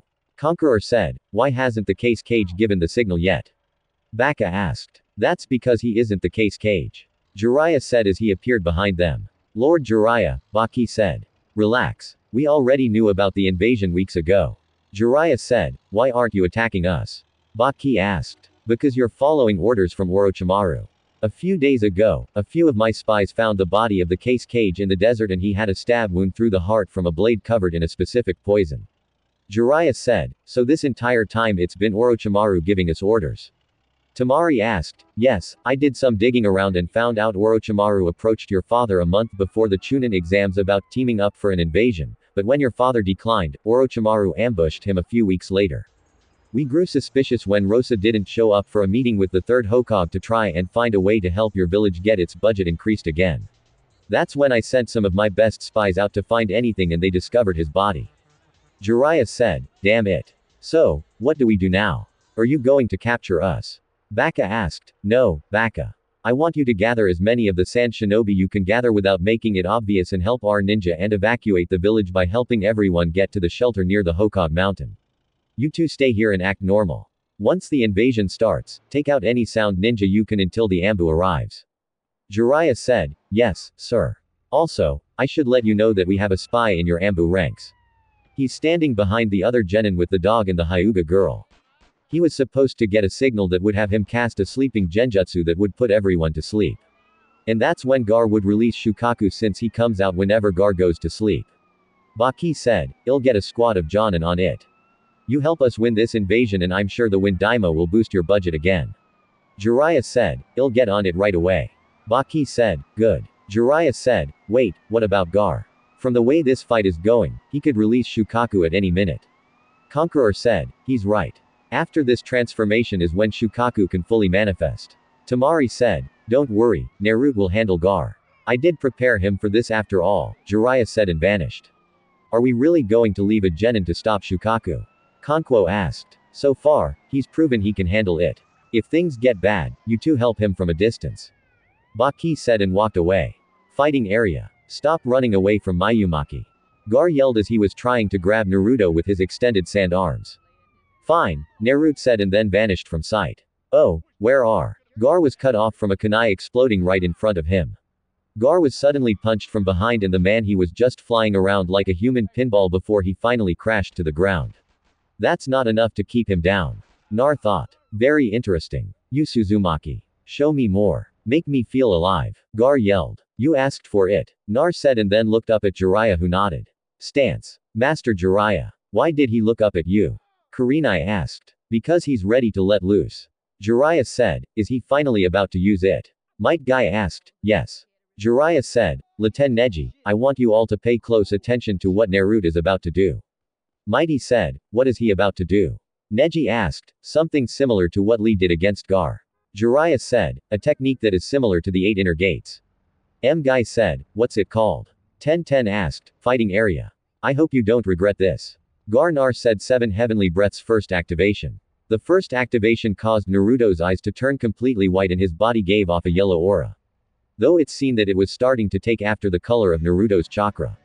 This first breath allows Nar to push towards his body's natural limits since the bolstered fortitude from the technique lessens pain and reduces fear of self-harm. Second activation. The second activation caused Naruto's body to expand slightly, his muscles becoming distinctly more prominent. In this stage, Nar will also begin to recover faster as the activation stimulates the body's natural healing above the normal rate. Add in the healing ability he gets from the 9 tails. He's basically indestructible. Third activation. The third activation caused Naruto's skin to turn red, much like when the Gate of Life is opened. In this stage, Naruto can begin to push beyond the body's natural limits in lesser amounts, as the further bolstered natural recovery can largely null the damage that would otherwise occur. Before Gar could yell again, Naruto vanished and destroyed the ground where he was previously standing. All Gar felt was pain on his chin and noticed he was up in the air. Then he was knocked down to the ground. Lunar barrage. Once Gar stood up, Naruto punched Gar in the gut and released a pulse of chakra from his fist to increase the power of the punch.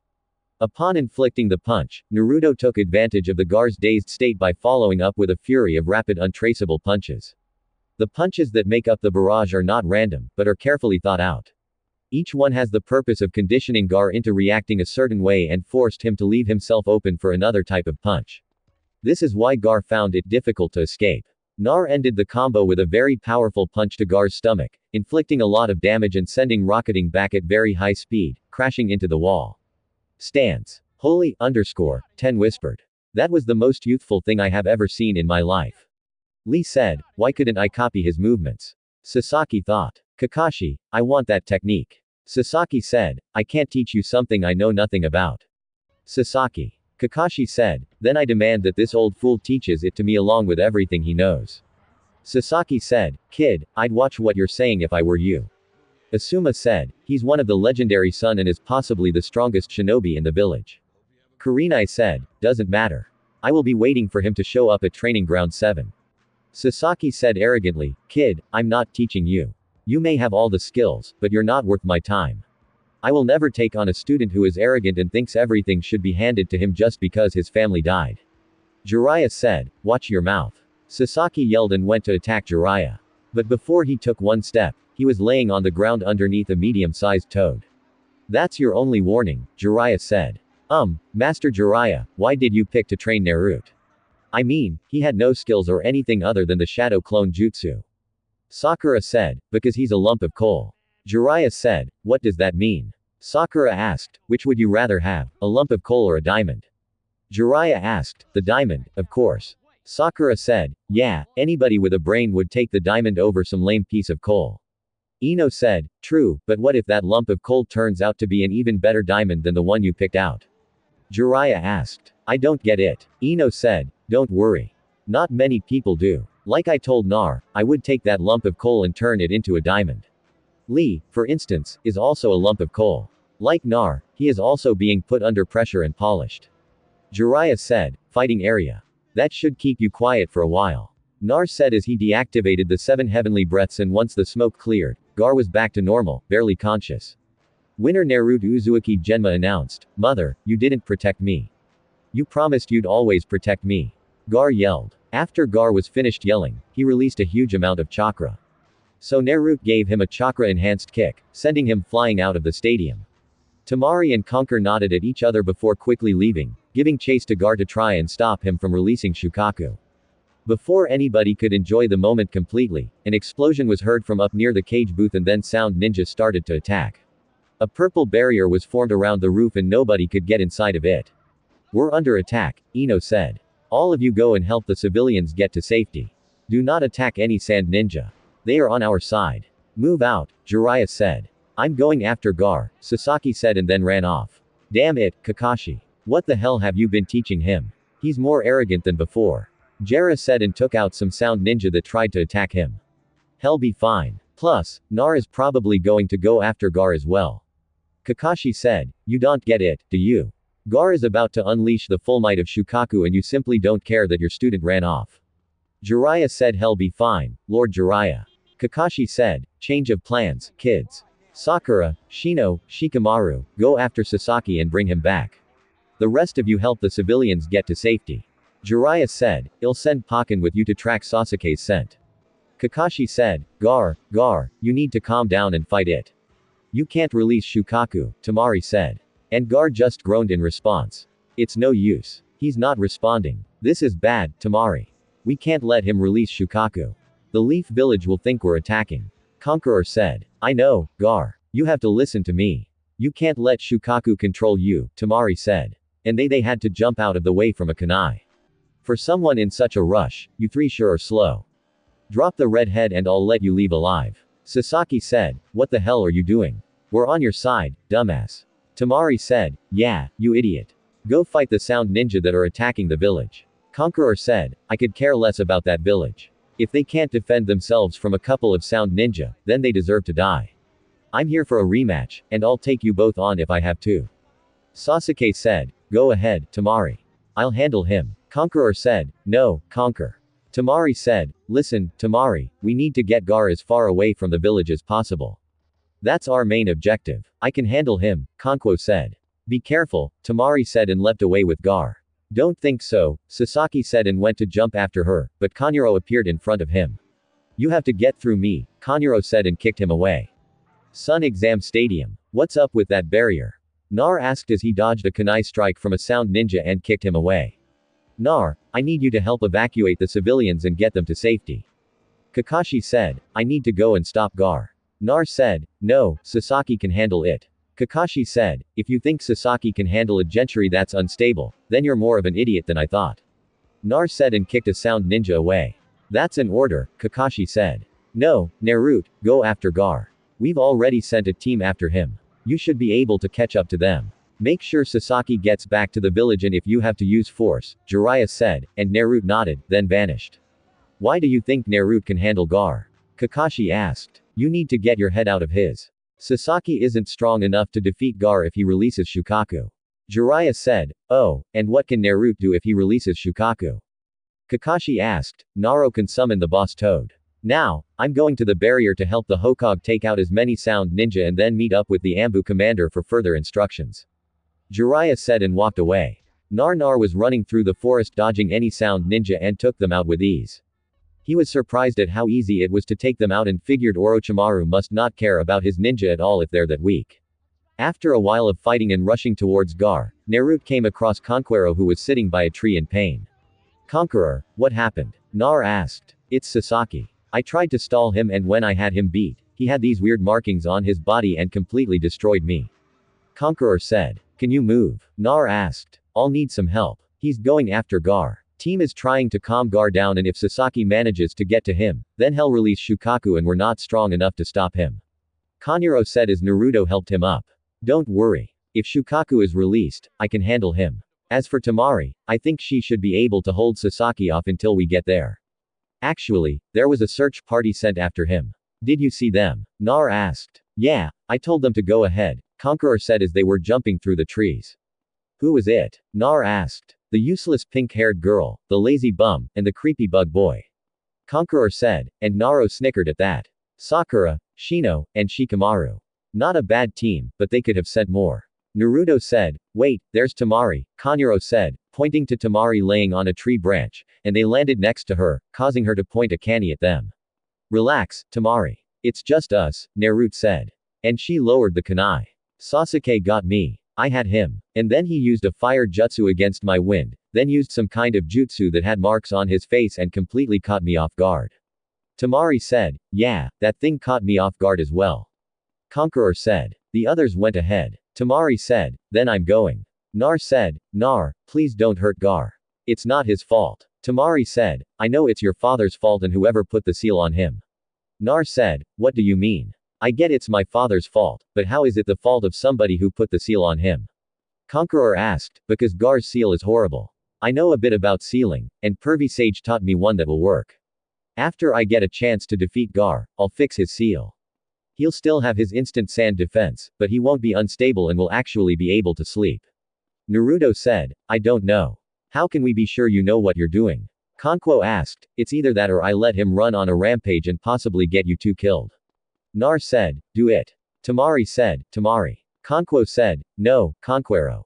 If this is Gar's chance at being normal again and no longer being labeled a killing machine, then I'll take it. Temari said, fine. If you mess this up, then I'll come after you. Conquo said, I'll keep that in mind. Naruto said and vanished. Let's heal up before we go. Temari said, and Conquero nodded. You like him, don't you? Conquo asked. Who? Temari asked. Nar. Conquo said, not in the way you're thinking. He's a good friend. He showed me around the village a few times. I can't date him or anything. It wouldn't work out. Temari said, are you going to tell him? Conquo asked. I don't think I need to. He probably already knows that and feels the same way. Besides that, Hyuga girl has her eyes on him. Temari said, the quiet one, huh?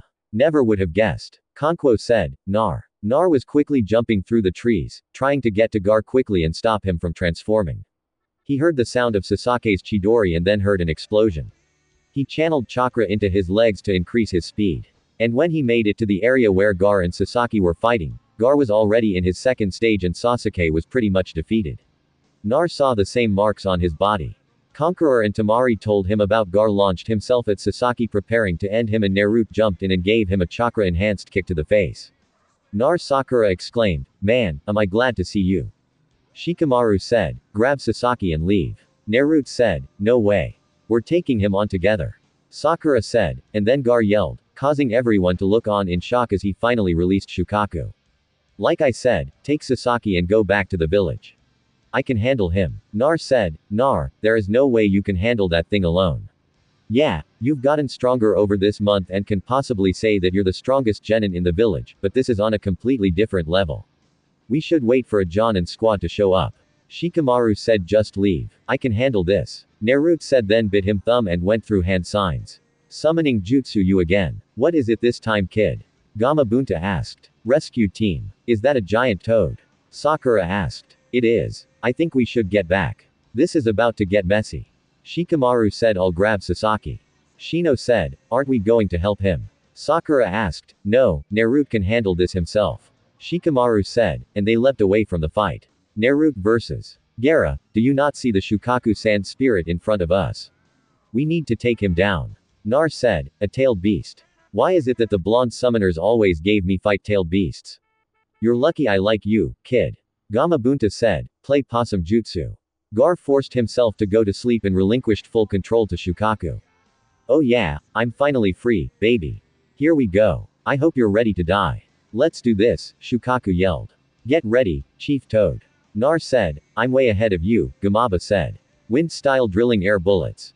Shukaku fired multiple bullets of highly compressed air at Gamaba, who leapt into the air to dodge them.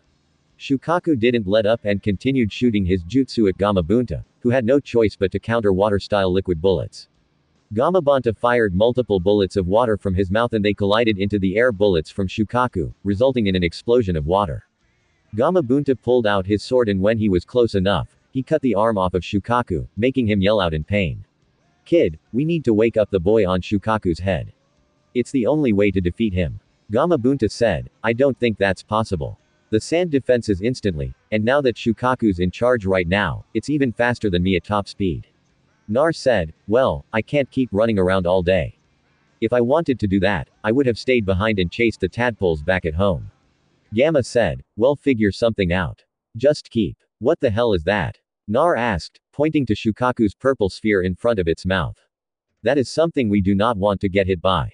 Hang on tight, Gamabunta said. Tailed Beast Bomb. Shukaku fired his jutsu at Naruto, but missed because Gamabunta leapt high up in the air.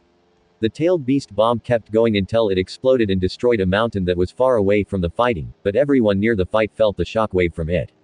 Holy crap. Nar said, this is dangerous. We need to stop him now. Any ideas? Gamabunta asked. Pervy Sage said that you can use oil. Think you can give me some? Nar asked. I like your style, kid. Gamabunta said Toad Oil Bullet Fire Style Flame Bullet. Toad Flame Bullet. Nar combined his jutsu with Gamaba's oil and created a huge flame that sent Shukaku flying backwards. Nar went through hand signs and used the water style, ripping torrent jutsu on Shukaku's legs, making them turn into a mud-like substance. Shukaku was about to use a tailed beast bomb again, but Naruto activated his dojutsu and did something unexpected. Shukaku suddenly stopped in his tracks and seemed paralyzed. Nar didn't know what happened, but took advantage of the situation. Chief Toad, throw me at him. We can use this moment to wake him up. Nar said, are you crazy? Who am I kidding? I'll do it. Gamabunta said and threw Nar at Gaara. Wakey wakey, Nar said. Nar headbutts Gar, forcing him to wake up, and then Shukaku's body starts to crack before it eventually crumbles away. Nar and Gar both fell to the ground, but Nar managed to catch Gar midair and they landed safely. And no, stay back, Gar said with fear in his eyes. Relax. I'm not going to hurt you. I want to help you, Nar said. Leave me alone, Gar said and willed his sand to attack, but nothing happened. Listen, me and you are alike. The pain of suffering at the hands of the village you grew up in. The angry stares and cold looks. You're not alone. I have one inside of me as well, Naruto said and showed Gar his seal as Tamari and Conqueror landed next to them. Did you fix him yet? Tamari asked. Not yet. I'm about to, Gar. I'm going to fix your seal so you can sleep and not have to live the angry looks and cold stares anymore. Nar said. Gar nodded after looking at him for a few seconds. Nar looked at his seal and instantly frowned when he saw it.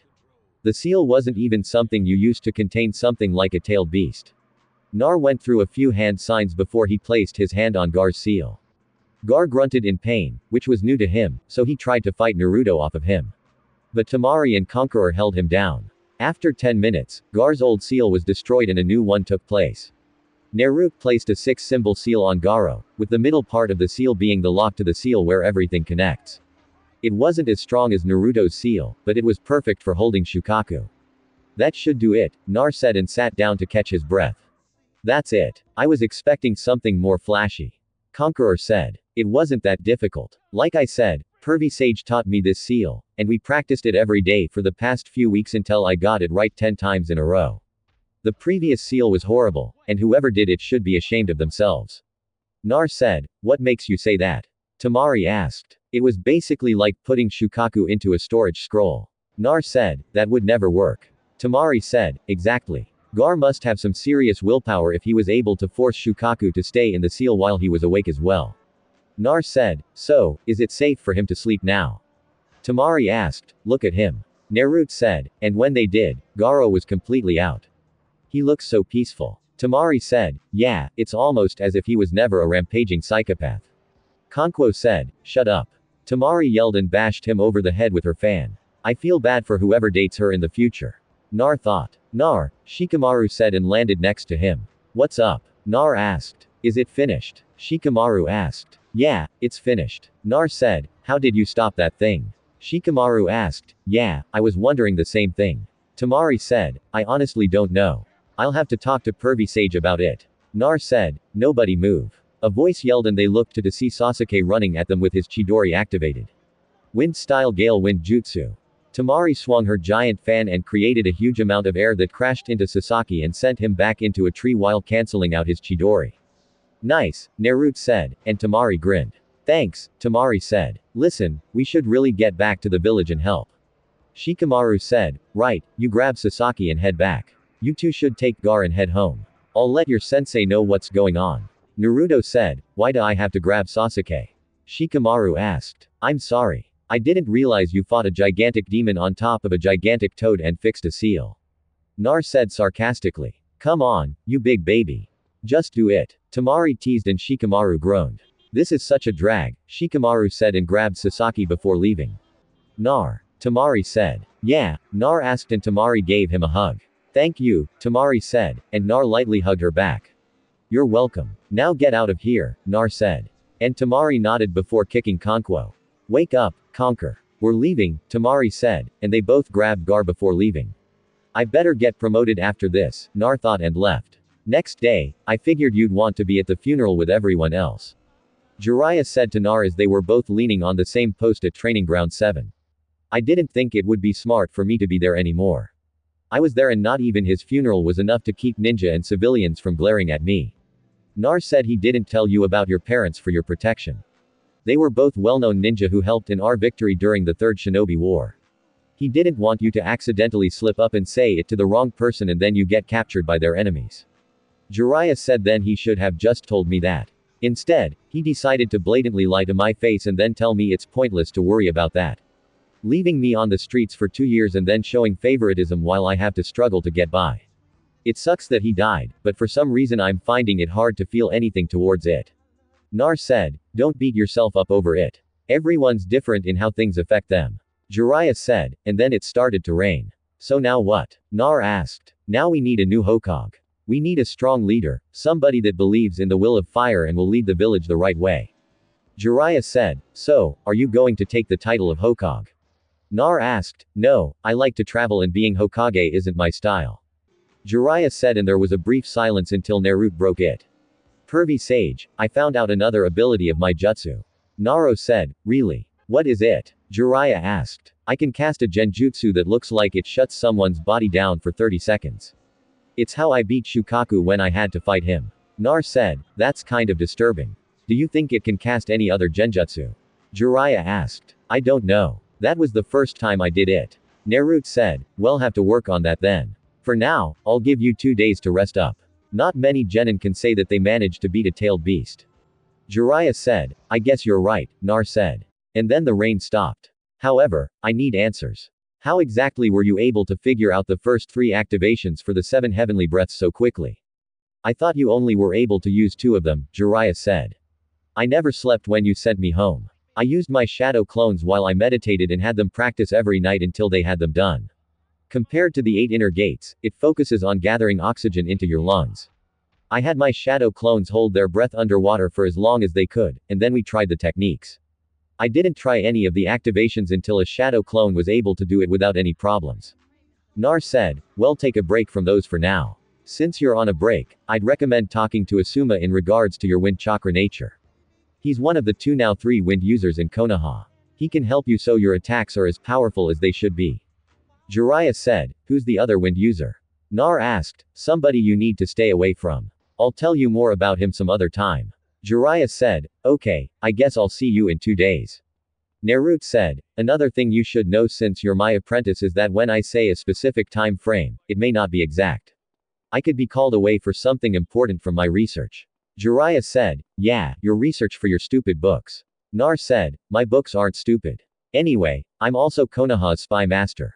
I report to the Hokage and nobody else. Sometimes I'll be gone for a few days to a few years. I've been out of the village for years until I met you at the hot springs. Jiraiya said, I thought you were just some lousy pervert. For somebody that is a spy master, you sure do get caught and beat a lot. Nar said, shut up. I was only caught because of you. Jiraiya said, whatever you say. Nar said, listen, try to relax for a few days before you start training again. You may have the 9 tails to heal you, but rest also helps. Go hang out with your friends or something. Jiraiya said, pointing to Sakura who was waiting for him. I doubt I can call anybody in this village my friend. Nar said, you've known them for years, right? You should be friends with them by now. Jiraiya said, well, I'm not. The only person I think I can call a friend is Tamari, and she's from another village, but I'll see what I can do.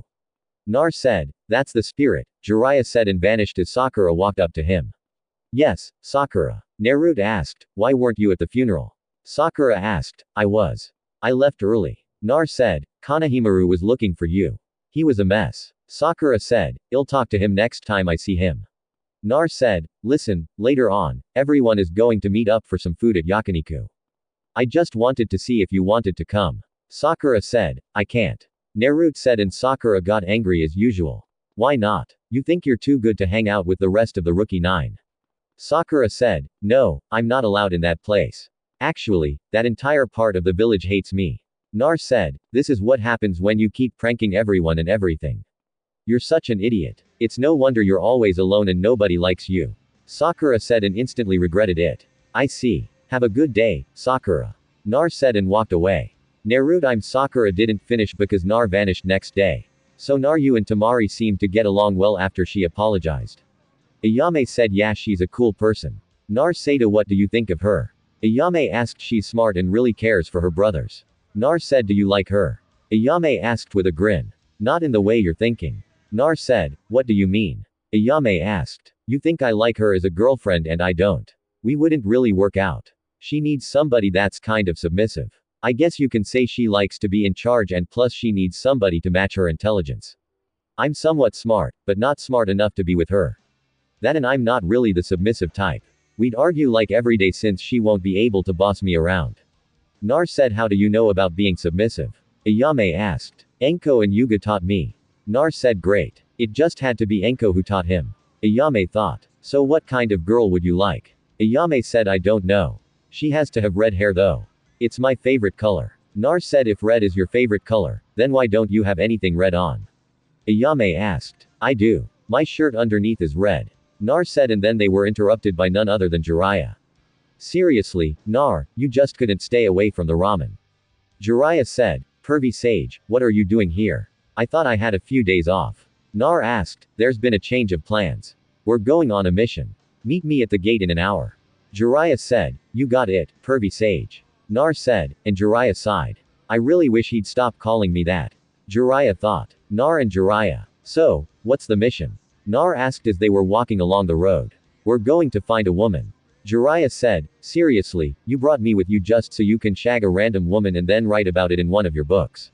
Have you no shame, pervy sage? Nar asked. This isn't just some woman. She's a very remarkable woman.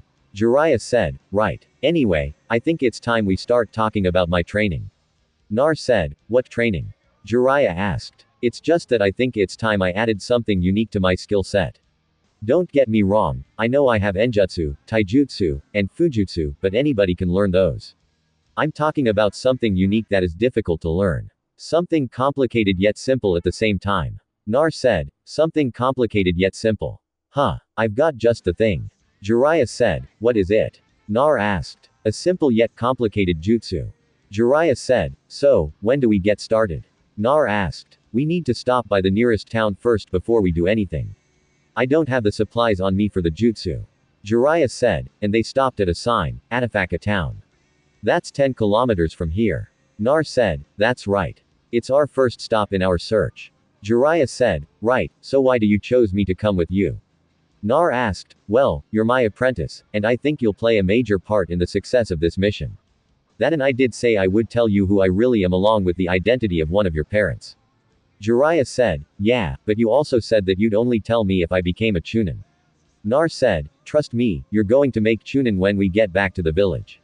Everything that happened during the Chunin exams and invasion has been carefully documented.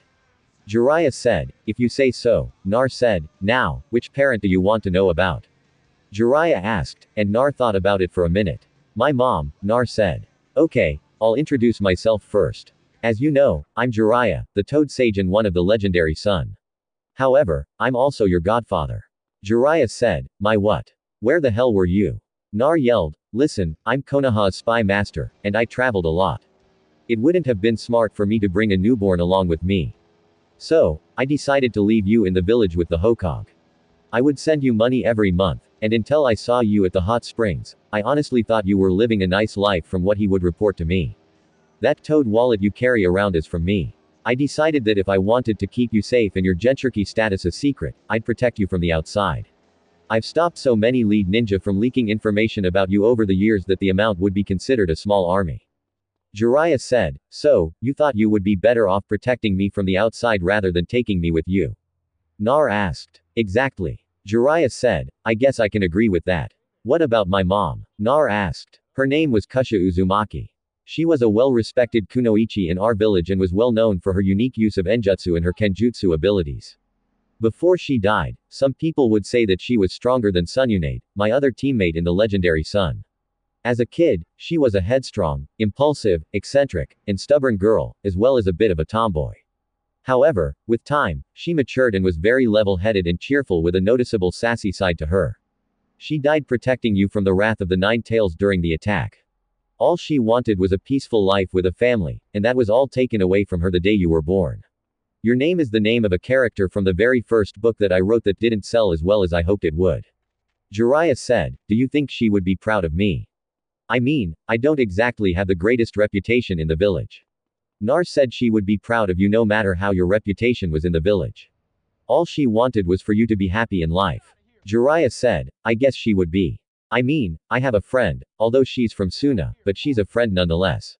Nar said that Tamari girl, I thought she was your girlfriend.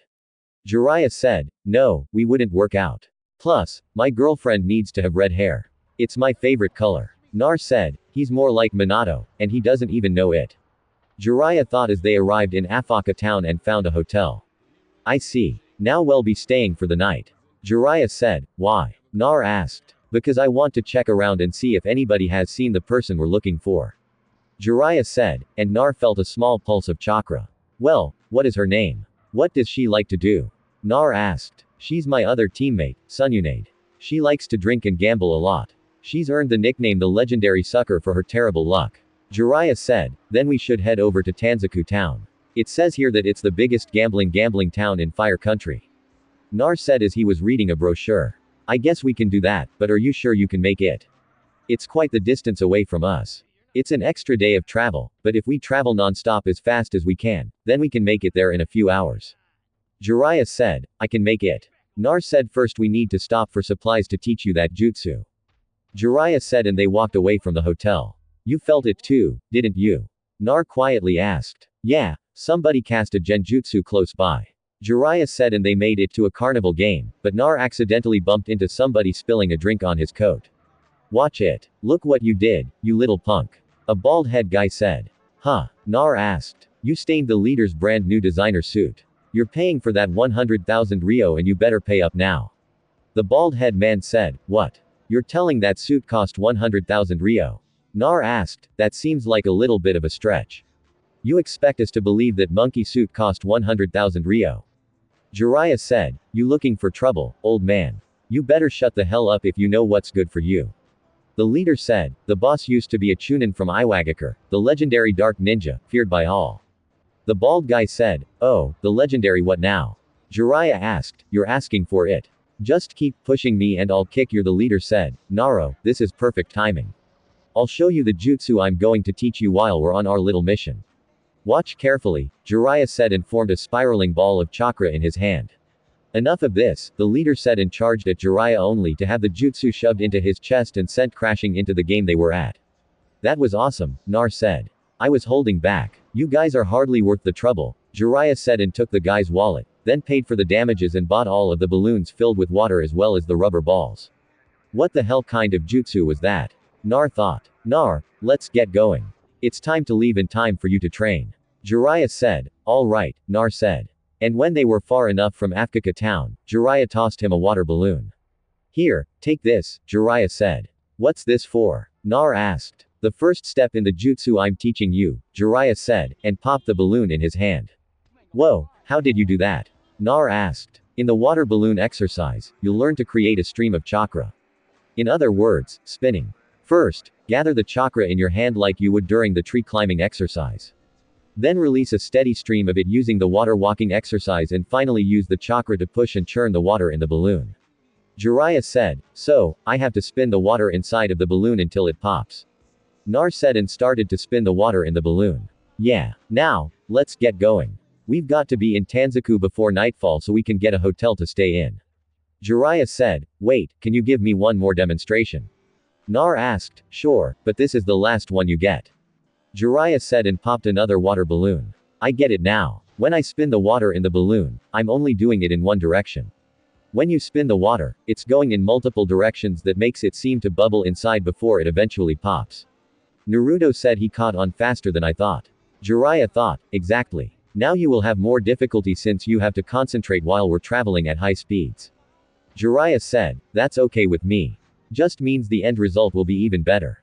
Nar said, glad you understand. Now let's go. Jiraiya said and started to run towards Tanzaku town. Tanzaku town. After running for nearly 8 hours, Naruto and Jiraiya finally arrived at Tanzaku town. Along the way, Naruto finally managed to pop the balloon after 2 hours of trying, and Jiraiya made him practice it until he was able to do it in an instant. Nar wanted to move on to the next step, but Jiraiya told him to give his chakra network a break, and they would do the next step in a few days. As they were walking around, Nar could tell that this place would attract any kind of gambler, even the likes of Sununade. Nar decided to test his luck at a lottery ticket. And to his hilarious surprise, he actually won off of his first ticket. Nar didn't even try to win again since he had more than enough money to last him a couple of months. Alright, Nar. I doubt she's here yet, but given the buzz around this place, I'd say she'll be here within 2 weeks. I'll book us a hotel and for the next 2 weeks I'll be working with you on your Tai Jutsu and breaking down hand signs from your jutsu to use them faster. Is there anything specific you want to work on besides this jutsu? Jiraiya asked. Yeah, I want to work on my fu and jutsu but not the ordinary stuff.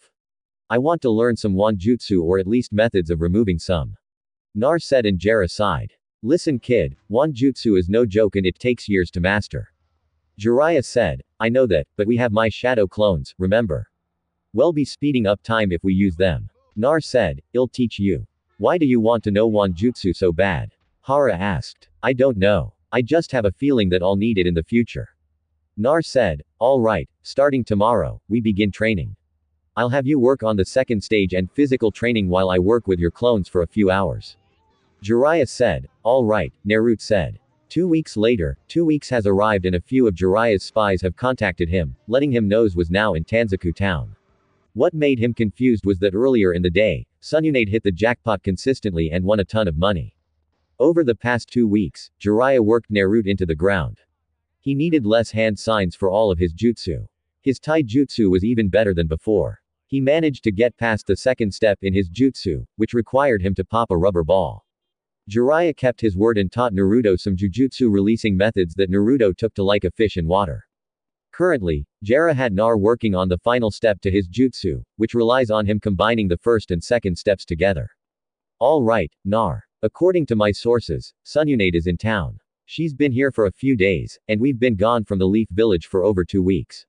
I want you to make some shadow clones and have each of them try to locate her to make it easier to find her.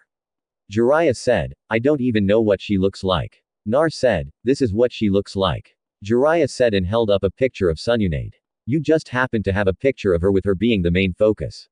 That's not weird at all. Nar said sarcastically. Shut up. Just make the damn clones. Jiraiya said, alright, alright. Nar said and made 100 shadow clones that spread out to find her. Now, when they find her, let me know which direction and we'll head that way. Jiraiya said, alright, Nar said, and then started to work on the final stage of his jutsu. With the way you progress in everything, I'm starting to think you were faking it being horrible all this time. Jiraiya said, I wish. I guess I just needed the right teacher to guide me. Nar said, that sounded like a compliment. Jiraiya said, it is. I mean, you actually know what you're talking about and take time to help correct my flaws. Nar said, well, I'm not one of the legendary son for nothing. Jiraiya said and puffed his chest out. Yeah, but you're still a pervert, Naruto said and Jiraiya deflated. Way to ruin the moment, Jiraiya mumbled and Naruto's clones popped. I found her. She's going towards that big castle. If we hurry, we can catch her before she goes any further. Nar said, let's go. Jiraiya said, and they vanished. Giant castle. I assume it's safe to say we have a deal here then. Orochimaru asked after he just offered to bring her loved ones back to life if he healed her arms. Fire style, fireball jutsu, Orochimaru, Kabuto, Tsunade, and Shizune all jumped out of the way from a gigantic fireball that came crashing down in between them. The smoke cleared, revealing Jiraiya and Naruto standing there with a glare. Jiraiya said, well, if it isn't the other member of the legendary son. Orochimaru said, look, he even brought a child with him. Kabuto said, trying to taunt Naruto who just activated his dojutsu and the Kabuto collapsed on the ground. What? Orochimaru thought, seems we've arrived at the right moment. Jiraiya said, Lord Jiraiya, Shizune said. What did they do to Kabuto? Dunade thought, I believe it's time for you to grab your lapdog and leave. Nar said and pulled out a kunai. You're no match for me. I can kill you before you even think about moving. Orochimaru said, you could, but Pervy Sage would reach you before you get to me. Do you want to test your luck? Naru asked, and Orochimaru gritted his teeth. I expect an answer by the end of the week, Tsunade. Orochimaru said, and then Kabuto woke up. Then they vanished. Jiraiya, we need to talk, Jiraiya said, interrupting Tsunade. We can go grab something to eat. Shizune said. Let's go, Jiraiya said and walked away with Naruto following behind him. Restaurant talk. What did Orochimaru want? Jiraiya asked and Tsunade didn't say anything. He just wanted to stop by and say hello. Finally said, and Jiraiya slammed his hand on the table. He wants something from you. What does he want? Jiraiya asked. Master Jiraiya, perhaps we should keep it down. People are beginning to stare at us. Shizune said. Fine. Tsunade won't talk, so you'll have to. What did Orochimaru want? Jiraiya asked. Shizune. That's enough. Not another word, said. This is a waste of my time. To think you'd betray the village your grandfather built for a traitor like Orochimaru. I thought you were better than this, Tsunade. You truly disappointed me, Jiraiya said. And Tsunade was actually hurt by his words. You wouldn't understand, Tsunade said. It doesn't matter. If you go through with whatever he wants your help with, then I'll kill both of you myself. Jiraiya said, and Tsunade flinched. Just leave, Tsunade said. Fine. To think the village actually wanted somebody like you to become Hokage and led us. You're a shell of yourself now. What happened to the women I loved growing up? It's time to train, kid. Jiraiya said, who's he? Shizune asked, my new apprentice. Jiraiya said, oh, in that case, I'm Shizune, lady's apprentice. Nice to meet you, Shizune said. Nar, nice to meet you, Nar said, staring at Tsunade. Those can't be real, Nar thought. What are you looking at, kid? Jiraiya asked. Are those real? Nar asked, pointing Tsunades, and Jiraiya choked on his food. Excuse me, asked. Are they real? I mean, they're so big. Your back must hurt a lot from walking around with those things. How about a neck massage? Nar asked as he went behind. Nar, I don't think you should do that, Jiraiya said. Come on, Pervy Sage. Enko told me this works for her and she's got some soft big ones as well. Nar said, how do you know? Jiraiya asked. She let me feel them after she gave me the talk. Nar said and Jiraiya couldn't help it, so he pulled out his notepad, scribbling something down, giggling. Oh wow, this feels amazing, Tsunade said. You're really tense in your neck and shoulder area. You should get a massage more frequently, Nar said and started to work on the knots in her shoulders. Oh, that's the spot. Tsunade said, what the hell? How's he doing that? I can't even place a finger on before she beats me up and he's giving her a massage. Jiraiya thought, given from how tense you are, you seem to be under a lot of stress. Nar said sighed. That's an understatement, Tsunade said and flinched when Nar started to work on another knot in her shoulders. What's got you so stressed out? Nar asked. This deal with Orochimaru. He wants me to heal his arms and in exchange, he said he'll bring my brother and boyfriend back to life. I don't know what to do. On one hand, I don't want to help him. I'd rather kill him. On the other hand, there's a chance that I'll be able to see my loved ones again, Tsunade said. And then her eyes went wide as she saw a smirk on Jiraiya's face. Nice work, kid, Jiraiya said. Son of a bitch, Sununade said as Naruto sat back down. Thanks, pervy. Sage, Naruto said. I really wish you wouldn't call me that. Jiraiya said, how did you do that? Shizune asked. I grew up on the streets for 2 years. I learned how to manipulate people and get answers in nonviolent ways. That Enko helped me out with some tips just in case I ever had a seduction mission. Anyway, she had quite a few drinks of the strongest sake available, and I waited for the right moment to strike. A cloudy mind and a nice massage works a lot apparently. You should really get a massage more often. Your large are hurting your shoulders. Ever thought about getting some custom-made bras to hold them up? Nar asked. You're pretty straightforward. Was that rude? I made the same mistake with Tamari. I like your necklace. Nar said what? Sununade asked. I'm not really good at holding conversations with people, mainly females. I'm usually having a one-way conversation with everyone ignoring me.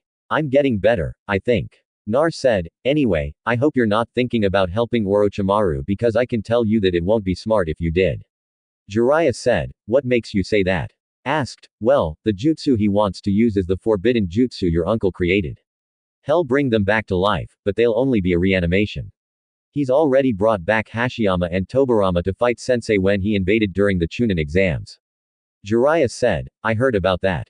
Nice job using Gamabunta to take out the one-tailed beast. I see you haven't lost a step, Tsunade said with a small smile. I didn't summon Gamaba. I was still trying to help Sensei, but the barrier Orochimaru's lackey used was stronger than I thought. Naruto was the one who summoned Gamabunta and defeated the One-Tails. Jiraiya said him seriously how he's just a kid. Sununade said can I show her? Nar asked. Yeah. Jiraiya said and Nar activated his dojutsu. The Hishigan. Tsunade whispered. The what? Nar asked. Let's talk somewhere else. Sununade said and they left. Jera Hotel. So what's the Hishigan? Jiraiya asked. It's a jutsu that was rare amongst the Uzumaki clan. My grandmother, Mido Uzumaki, told me once that not many Uzumaki can use this dojutsu because they never go through enough emotional trauma. The fact that you awakened it tells me you've had a hard life growing up. That's an understatement. Nar mumbled. So, what exactly does it do? So far, all we know is that he can see chakra pathways. He's immune to genjutsu when it's activated and can cast a genjutsu that shuts the body down for 30 seconds. It's how he defeated Shukaku. Jiraiya said another thing is that whoever has the Hishigan will be able to use the Ice Kick Genk.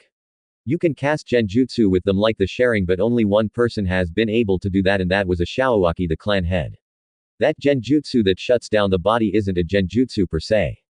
It's a hidden ability that temporarily disrupts a person's brain waves and shuts the body down. Said, whoa. Nar said, is that everything? Jiraiya asked, yeah, now why did you go through so much as a child? Didn't your parents look for you? Asked, my parents are dead. I'm the Ninetales Jinchuriki, and that should tell you everything you need to know. Nar said, didn't anybody take care of you? Sununade asked, no, Sensei was supposed to look after him for me, but it turns out he's been lying to me when I asked for reports on how he was doing and if I needed to return to the village. Jiraiya said, why would he look after him for you? Asked, he's my godson. I couldn't take him with me since I was constantly on the live with my spy network, so I left him in Sensei's care. Jiraiya said, godson, I was supposed to be a godmother, but Kusha didn't make it, and neither did her son. Sununade said and wiped a tear away. She's my godmother. Nar thought, Tsunade. This is Nar. He's Kasha's son. I don't know who told you he was dead, but he's been in the village this entire time. Jiraiya said, and Sununade grabbed him by his shirt. Do not play with me. This is serious, Jiraiya said, look at him. Don't you see the resemblance? You should know who his father is. Don't say anything. He decided to want to know who his mother is first rather than his father. He's alive, Sununade, and I should have looked for you myself to tell you, but I was too caught up in my missions protecting Naruto from outside threats, Jiraiya said. And Sununade dropped him, then pulled Naruto in for a hug. I'm so sorry. If I had known you were alive, I would have come back for you and raised you. Why weren't you in the village anyway? Nar asked. I left the village after the second shinobi war after my brother and boyfriend at the time died. I came back occasionally and met your mother a few times and even allowed her to sign the slug contract if she wanted to contact me. That's how I found out about you. I was on my way back to the village when an Anbu with a gorilla mask told me Kusha and her son died in the Ninetales attack. I've been gone ever since and I've just been drinking my sorrows away. Sununade said, then come back to the village. I don't have a mom in my life and we need a Hokage. You'd be perfect for both. Nar said, I don't know if I can do that. I haven't been in the village in years. I'm an alcoholic and I'm in serious debt. I'm the last person you should want as the Hokage. Jiraiya should take the seat. Sununade said his first order would be for women to walk around topless. Do you really want him to have the seat? Nar asked. Listen, Nar. I'm just not cut out for the job. How about a bet? Nar asked. And Sunade of course fell for it. I'm listening. Sununade said. Pervy Sage is teaching me a jutsu. If I can't have it complete in 3 days, then I'll give you my toad wallet that's filled with money. If I do get the jutsu finished in 3 days, then you have to come back to Konoha and become Hokage. Nar said, you're on. I'll even throw in my grandfather's necklace. Sununade said, Pervy Sage, I'll see you in 3 days. Nar said and walked out with Shizune following him, leaving the two Sonin alone. You know he's going to win that bet. Jiraiya said, I know. I was going to come back regardless to be close to him. I wanted to talk to you alone. Said about what? Jera asked, was his life really that bad? Doesn't he have any friends? Asked. He didn't go into full detail about his life with me. He only told me bits and pieces. As for friends, he has one, a girl named Tamari from Suna. Jiraiya said, the Case Cage's daughter. How'd that happen? Sununade asked. They met during the Chunin exams from my understanding. Seemingly enough, you'd think they have a thing for each other, but that's not the case. He said they're just friends and you'd swear they've known each other all their life from how close they've gotten over the month break between the finals of the Chunin exams. Jiraiya said just one friend and she's basically royalty. That's interesting. Doesn't he have any other friends? Asked no. He realized that nobody was really his friend and they never paid attention to him when he would talk to them. He's never actually held a conversation, which is why he thought he was being rude when mentioning your and quickly apologized then complimented you on your jewelry. It's a work in progress, but I think he's getting the hang of it. Jiraiya said, what's he like? Asked. He's a combination of Minato and Kusha. Of course, he has the Uzumaki temper, but I think Minato's calm-like attitude balances him out. He can figure stuff out quickly, but he just needs a little push in the right direction. The jutsu he's learning is the Rasengan, and he's nearly completed it. It hasn't even been a month yet, Jiraiya said. And then there was a silence between them until spoke up. Why didn't we ever work out? Asked. You rejected me pretty bad on a day I was just checking up on you. I know you were going through some things after losing Dan and Nawaki, but I was only there as a friend that you needed. Jiraiya said, I know and I'm sorry. It's just I knew you were jealous that I started dating Dan and I thought you were probably going to talk bad about him. I know you aren't that kind of person, but I wasn't thinking straight. Said, that's why I decided to give you your space after that day. Jiraiya said, you haven't spoken to me in 2 decades. I thought you hated me. Sununade said, I didn't hate you. I hated what you said to me and how you showed no remorse for it. I decided to focus on my spy network and then Naruto was born, so I had to work even harder. Jiraiya said, does the village really want me to become Hokage? Asked. They were going to give me the hat, but I turned it down and recommended you. Jiraiya said, then if this is a mission of that caliber, then why'd you bring Nar along? Asked. The elders wanted to send Anbu with me and they'd slow me down. He's my apprentice, and I wanted to train him some more and get him out of the village. That and I figured it was time you two met. Jiraiya said, Nar and Shizune. Nar, can I talk to you? Shizune asked, sure. Nar said, you need to call off the net with Lady Sununade. Shizune said, why? Nar asked, because that necklace is cursed. Every time she gave it to somebody, they ended up dying. Shizune said, listen, she's the one who offered the necklace. I just wanted her to come back to the village to become Hokage and finally have some kind of family. Nar said, I understand that, but you shouldn't take the necklace. It can kill you. It's bad luck. Shizune said, I have a giant fox sealed into my gut and I've already had Leaf Ninja try to kill me. A little more bad luck won't hurt me. Nar said, Leaf Ninja. Shizune asked, I've already said too much. I need to start training and win this bet. Nar said, don't say I didn't warn you. Shun said and left. You can come out now, Nar said. And 2 figures walked out wearing black cloaks with red clouds. Not bad. He was able to sense our presence. He's more interesting than I thought.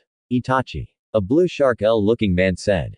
Indeed, he is. Kiss. Nar, we would like for you to come with us. You have something that we need.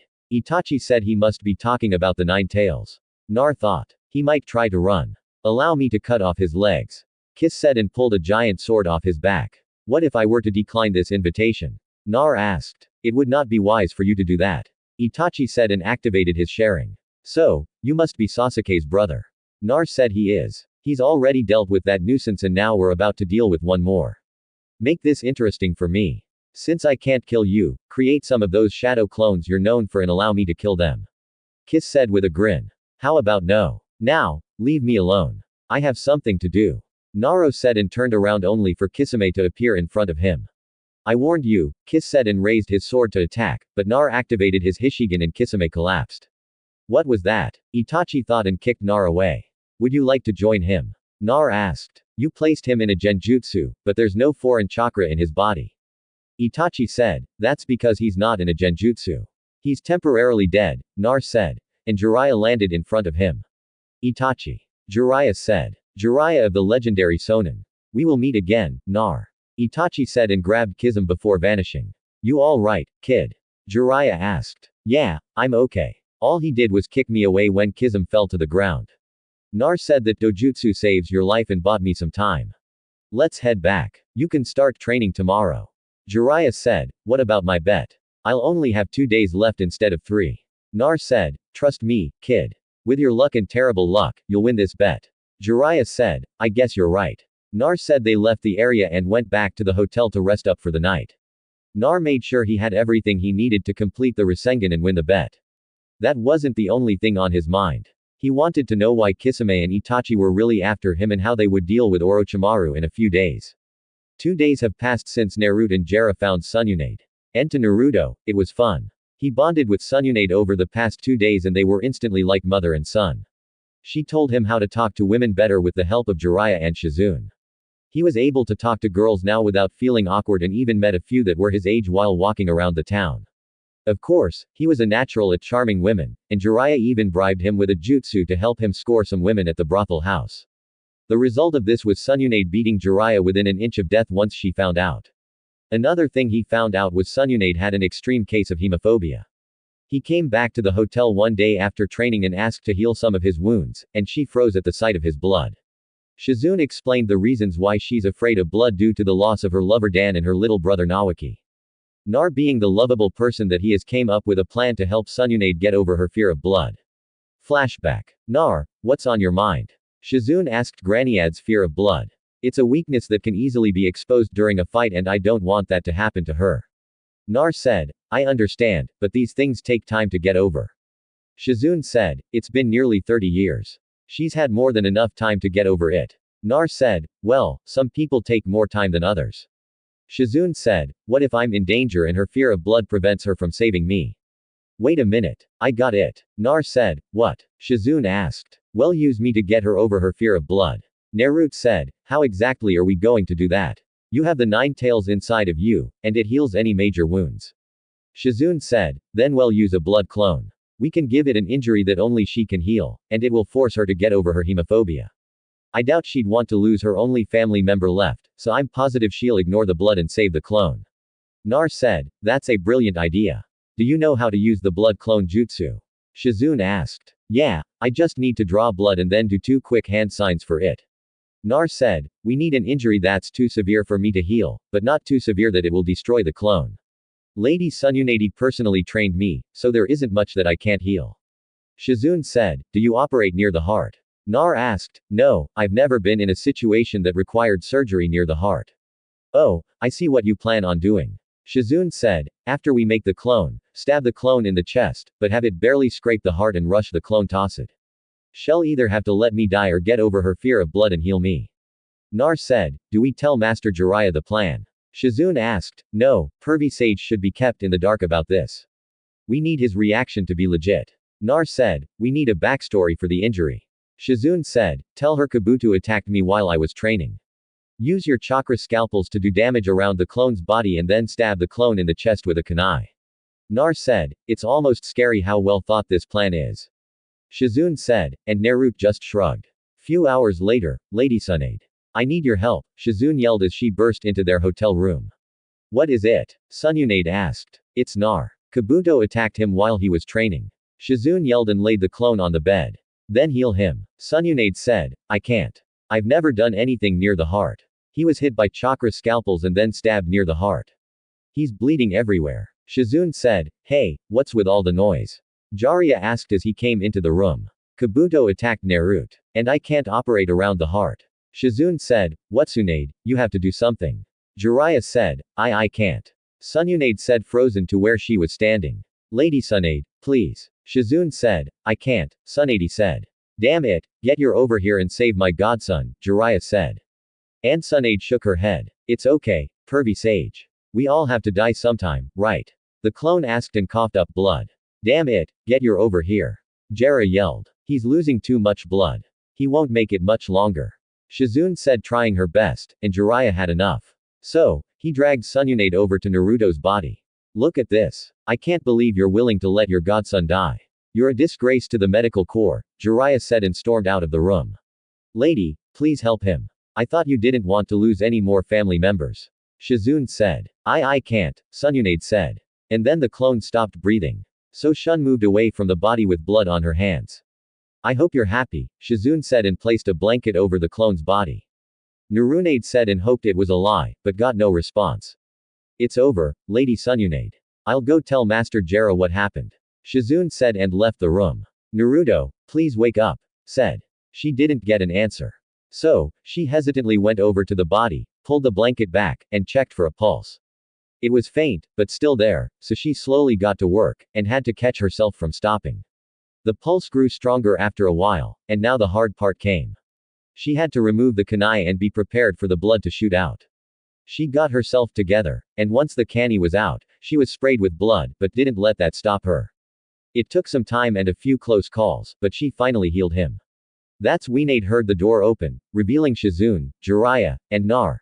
Tsunade was confused as Nar was just dying until she saved his life.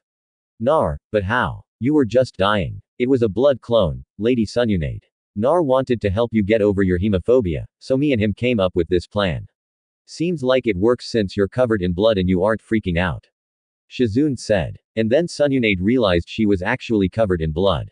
Was Jiraiya in on it as well? Tsunade asked. "I just found out right before we came in the room." Jiraiya said, "By the look of it, Lady Tsunade, you aren't scared of blood anymore. You're covered in it and you aren't panicking." Shizune said. And then Tsunade realized that Shizune was telling the truth. "Wait, so Kabuto didn't attack you?" asked. "Nope. Him and Orochimaru are most likely hiding until you give them your answer. Now it's time to train." Nar said. "Oh yeah, you still have to master the Renin." Jiraiya said, "I've got a few clones working on that. This training is for Granny Tsunade." Nar said, and Tsunade's eye twitched. "Will it kill him to stop calling me that?" Tsunade thought. "Train her for what?" Shizune asked. "To fight. It's clear that she's rusty and since she's family, I don't want anything happening to her. We can have a fight between the two of us." Nar said, You do realize she's one of the legendary Sannin, right?" Jiraiya asked. "One of the legendary Sannin who hasn't trained since before I was born. I should be able to get her back in shape. I mean, of course, she's stronger than me, but I should be able to handle it due to my stamina and her current lack of training." Nar said, "Alright, Nar, if you want to fight, then I accept. First, get out so I can get this blood off of me." Said, "Yeah, Nar, you're too young to see this." Jiraiya said and started to giggle perversely. "Oh, but it's okay for you to have a picture of her with her basically popping out of her shirt all the time. What are you going to do with the picture? Pervy sage. Going to rub one out later with it?" Nar asked. "What picture?" Said and glared at Jiraiya who was sweating bullets. "This one." Nar said and took the picture from Jiraiya as he tried to get rid of it. "Oh my." Shizune said as she looked at it. "See, you are basically showing. This is what he showed me to track you down since I didn't know what you looked like." Naruto said, "Shizune, take Naruto to the forest to prepare. Me and Jiraiya need to have a talk." Tsunade said sweetly and started to crack her knuckles. "Yes, ma'am," Shizune said and quickly left with Nar. "So, you were peeping on me again, huh? You remember what happened last time, don't you?" asked sweetly, and Jiraiya quickly nodded. "Please have mercy," Jiraiya said. "I'm all out of mercy," yelled and Jiraiya could be heard screaming for miles. Flashback end. The result of Naruto training with Tsunade was him of course losing, but it was fun. Shizune decided to join in and use her medical knowledge to fight since Kabuto was there as well. Jiraiya watched uncovered in lumps and bruises since only gave him the bare minimum treatment to recover. Had to admit that Naruto was pretty good for his age and couldn't believe that he only got like this after a month of training. However, Sununade surprised Jera and Nar when she used the famous wood style to restrain Naruto after he accidentally started to use the Ninetales chakra during the fight and started going on a rampage. When Jera asked about it, she simply told him that she's always been able to do it since she was a kid and that was another reason she was around Hashiyama so much. She was trained a bit to use wood style by Hashiyama himself once he found out that she had it. But she kept it a secret. After the fight was over, Sununade was feeling like her old self again since she was taking on Shizune, who could probably take on an Ambu member since she didn't slack off in her training over the years. And then Naruto, who was bordering low Janine level right now. Add in the fact that they fought for over 10 hours non-stop, and you could see Sununade reverting back to her old self. Her water, lightning, and earth chakra natures were a good test for Naruto's water, wind, and fire chakra natures. Nar accidentally disrupted her genjutsu during the fight, and was pissed. That's when things got difficult since she looked to be going for the kill shot. Nar didn't understand, and neither did Jera since she looked the same except with bags under eyes and one gray hair. Shizune was also confused since Sununade told her she looked like a wrinkly old prune underneath her genjutsu, but she clearly didn't. After the spar was finished, they went back to the hotel and when everyone was healed, they started to discuss the plan. So, pervy sage, Nar said, and Jiraiya interrupted him. Stop calling me that, Jiraiya said, and Naruto just ignored him. After we deal with Kabuto and Orochimaru, what do we do after that? Nar asked. We head back to the Leaf Village. Jiraiya said, come on. Can't we stay here for a few more days? Nar asked, nope. We need to get back to the village so can take over as Hokage. Jiraiya said, fine, spoil sport, Naruto said and pouted, which made Shizune giggle. Come on, pervy sage. Can't we stay a bit longer? Asked, and Jiraiya's eyes started to twitch. No, Jiraiya said, fine. I heard the next town was opening a brand new hot springs for women only. I guess we'll be missing that as well. Sununade said and smirked as Jiraiya froze in place. Now for the final piece, Nar thought and looked at Sununade who nodded. I heard they have a contest for one lucky guy to also share the hot springs with them. It's only for one day. Can you imagine the women there all in wet? It's too bad we're headed straight to Konoha after this. Looks like that book of yours won't have any good scenes in it. Nar said and Jiraiya looked at them with blood coming from his nose. Well, I suppose we could stop for a day or two. There's no harm in that. I'm going to the bar, Jiraiya said and quickly left. He's going to be so disappointed. Sununade said why? I thought he was a pervert and would love this. Shizune said, it is a new hot spring for women only, but it's for elderly women with saggy skin and that touch their knees.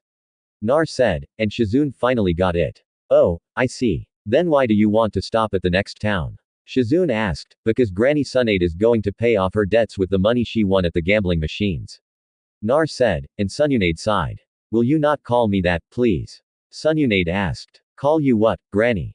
Nurad asked and she sighed again. Never mind. Listen, I'll start off attacking Kabuto and once we get to an open space, the three of you are to appear.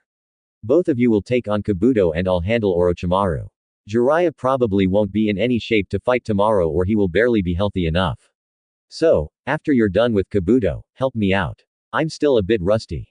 Said, good. I want to get Orochimaru back for what he did to me in the Chunin exams. Nar said that's easier said than done. Shizune said, I know. Nar said, let's call it a day. Sununade said, next day. Well, what's your answer? Orochimaru asked. Hurry up. Lord Orochimaru doesn't have all day. Kabuto said, I'm not healing your arms. I'd rather kill you. Said, and Orochimaru chuckled. Kabuto, take care of this for me. Orochimaru said. Before Kabuto could move, they had to jump out of the way as Sununade came crashing down on them with her leg high up in the air and then destroyed the ground where they were standing. Come on, Orochimaru. Sununade said, it's amazing that after all these years of knowing each other, we've never actually met in combat. Orochimaru said, that's right. Sununade said, running at them. Don't get your hopes up. You still have to go through me, Kabuto said. It'll be a pleasure killing you both right now. Sununade said and destroyed the wall they were standing on, forcing them to jump away. She hasn't lost any of her strength. I won't go well for you if she ever connects. Orochimaru said, I can see that it's too cramped here. I can't fight in this kind of area. Kabuto said, a change of scenery. Orochimaru asked. Yes, I think a change would be wise. Don't forget she still has her assistant and then Lord Jiraiya is here as well. No doubt he heard the commotion and is already on his way. Kabuto said and then they hopped away. Perfect, Sununade thought and gave chase. Open field. Why are you running? I thought you wanted a fight. Sununade said with Jera around. A change of scenery was best for us. It's time to end this now. Orochimaru said as Kabuto jumped away from one of punches. Taijutsu was never my forte, but I can handle her. It's clear that she hasn't been training for this entire time, Kabuto said, but then had one of fists buried in his gut, and he felt like every bone in his body was broken. What's that about not training? Asked. Seems you've had us fooled, Orochimaru said. It's not hard, Sununade said. And Kabuto healed himself before trying to attack her with his chakra scalpels, but Sade easily avoided him. Damn it, she's toying with me and it looks like she's not even trying right now. Were the reports wrong about her not training? No, they couldn't have been. We've had our best men on it and they never give information unless they're 100% sure. Time for plan B. Every shinobi has a weakness, and I just happen to know hers. Kabuto thought. Let's see how you fare against this. Kabuto said and cut his hand, then threw his blood onto Sade. Nice try, Sununade said and kicked him away. Something isn't right here. It's a well-known fact that she's afraid of blood. Orochimaru thought as he watched Kabuto stand up and eat a plasma pill. Kabuto, I will assist you. It seems the reports on her were wrong. Orochimaru said, if you insist, even without your arms, she's no match for us. Kabuto said, and then a puff of smoke happened. Well, it sure took you all long enough, Tsunade said. Blame pervy sage. We had to go look for him and we found him drunk at a bar. He's barely able to fight properly. Nar said, I'm fine, Nar. Jiraiya said, Lady Tsunade, are you alright? There's blood on you. Shizune said, it's not my blood. You two can take on Kabuto. Me and Jiraiya can handle Orochimaru. Said, isn't this interesting? All three of the legendary Sun together again. Who would have thought a day like this would happen? Orochimaru said the Ninetales Jinchuriki will be a problem. I can't kill him because then they'll come after me and I'd rather not deal with that organization again. However, his dojutsu interests me. I'll have to figure out a way to get that boy on my side. Orochimaru thought, well, I guess I can handle Kabuto. Nar said, I wouldn't underestimate me if I were you, Nar. I'm as strong as Kakashi. Kabuto said, yeah, congratulations. Are we going to fight or not? Nar asked, Naro, follow my lead. I'm the strongest between the two of us, and I have experience. Plus, I can tell he specializes in medical enjutsu, so I should be able to counteract him. Shizune said, didn't you tell me that medical ninjas are supposed to hang in the back during a fight? Maybe I should take the lead on this one. Nar said, no, Shizune is right. She should lead because he can use chakra scalpels to fight and so can she. They'll cancel each other out. Said, fine, lead the way. Nar said, Nar and Shizune versus Kabuto. Kabuto immediately summoned a snake to assist Orochimaru in his fight and then activated his chakra scalpels. Shizune activated her own chakra scalpels and attacked Kabuto. It was clear from the start that Shizune was better at close quarters combat, but Kabuto was no slouch. He managed to cut the tendons in her right leg, but she also cut the muscle tissue in his arms. Shizune ducked when Kabuto swiped at her head and kicked him in the gut with her good leg. And before Kabuto could cut another tendon in her leg, Naruto used the great breakthrough and sent Kabuto flying backwards into a boulder. Thanks for the save. I just need a few minutes to recover. Shizune said, I can handle him from here. I've seen how he fights. Nar said, you shouldn't take him lightly. Shizune said, I won't. Nar said, Nar Uzumaki, I hope you don't think you can beat me. Kabuto said arrogantly, anyone can lose on any given day. Nar said, if you can't defeat Sasuke, then you're not even close to being able to defeat me. I'll admit that Shizune has a chance, but you, on the other hand, have no chance at all. Kabuto said, trying to use Sasaki as bait to make me angry won't work. I'm looking past Sasuke now. My new goal is to surpass my sensei and then the fourth Hokage. Let me know when Sasuke defeats a tailed beast and then we'll be getting somewhere.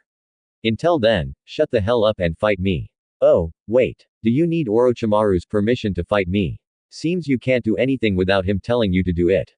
Naruto said, you should watch what you say. Kabuto said, how does it feel working for somebody so weak?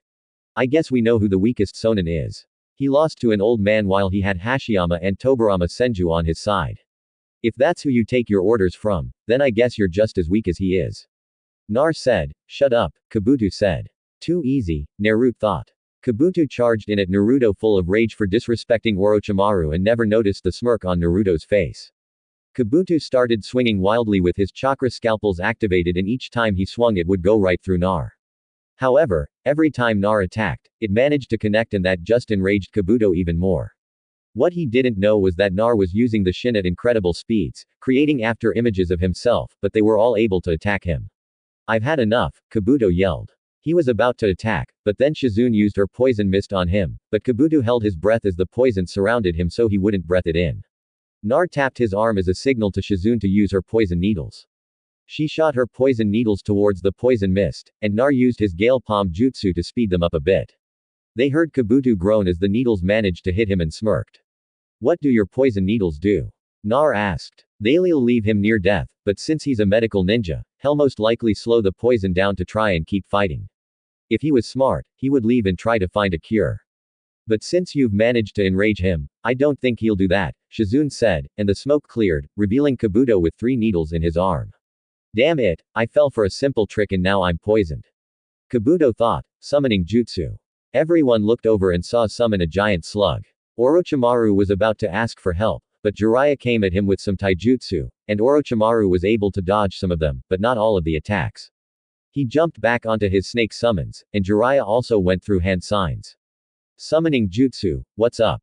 Gamakichi asked, what the why are you here? Where the hell is your father? Jiraiya asked, long time no see, huh?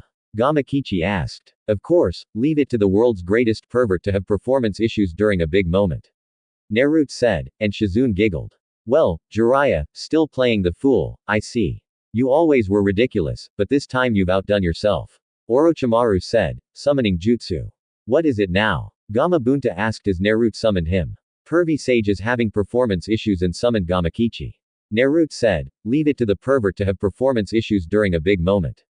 Gamabunta said, and Evans laughed at him. There's no respect, Jiraiya thought. I know it isn't the boss summons, but can you take out that giant snake for us? Pervy Sage decided to get drunk last night, and now he can't properly use his chakra. Nar said, it depends. Will there be more barrels of sake as payment for wasting my time on such a weak summons?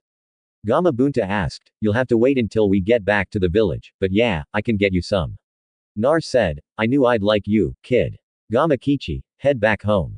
Gamabunta said, sure thing, pops. Gamakichi said and left. Kabuto, summon Manda now. Orochimaru said, I'm on it, Kabuto said. And Orochimaru noticed he could barely stand. What happened to him? Orochimaru thought. Rasengan. Everyone looked at Naruto, who appeared in front of Kabuto and shoved a rosin into his gut, making him yell out in pain as the jutsu grinded into his stomach. Before Kabuto was launched away, he activated his chakra scalpel and cut Naruto's heart muscles. Kabuto was out cold and nearly dead, as was Naruto. Tsunade quickly rushed to his side and started to heal him before he could die. Orochimaru took this time to grab Kabuto and quickly left. Come on, Nar, stay with me, Tsunade said as she was healing him and then a hand grabbed her necklace. I win, Granny Tsunade. Nar said with a weak smile and passed out. Narunade said, don't worry, Lady Tsunade. He's fine, Shizune said. Let's get him back to the hotel. What about Orochimaru and Kabuto? Shizune asked. They're gone already. Jiraiya said Konoha 3 days later. So, Granny Tsunade, what are you going to do now? Naruto asked as they were walking through the village under a henge so she wouldn't be recognized. Well, I have to meet with the village elders before I'm officially announced as Hokage and then I'm headed over to the hospital. Why are you going there? Nar asked. That Rock Lee kid you told me about is still in the hospital and I want to see if I can properly heal him while saving his ninja career. Plus Kakashi and your teammate Sasaki are in the hospital as well. Tsunade said, oh yeah, I forgot about them. Why am I escorting you around the village? I thought the Hokage would have an assistant or ambu with them. Nar said, I can't spend some time with my godson. I've missed a lot over the past 13 years and I want to catch up now. Jiraiya tells me you're good friends with the daughter of the 4th K's cage. Do you like her? Asked. No, me and Tamari are just friends. She needs a submissive boyfriend and I'm an Uzumaki, so being submissive isn't exactly in my blood. Nar said, did you forget that I'm part Uzumaki as well? I know all about how being submissive is the last thing we do. Said, I forgot about that. I guess the Sinu last name throws me off. Nar said, it's alright. Nowadays, most people forget that I'm an Uzumaki. Said, so, we're kind of related. Nar said, I guess you could say that. Tsunade said as they reached the Hokage Tower. Did the Uzumaki have any kind of abilities other than the Hishigan? Naruto asked. Yes. Members of the Uzumaki clan naturally possess incredibly strong life forces. My grandmother Naruto Uzumaki was born before Konoha was founded and yet she lived long into the third Hogue's reign. Usually women stop having the ability to reproduce once they reach a certain age.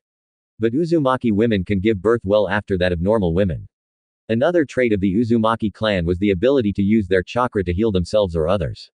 However, using that ability is dangerous if it's used too regularly.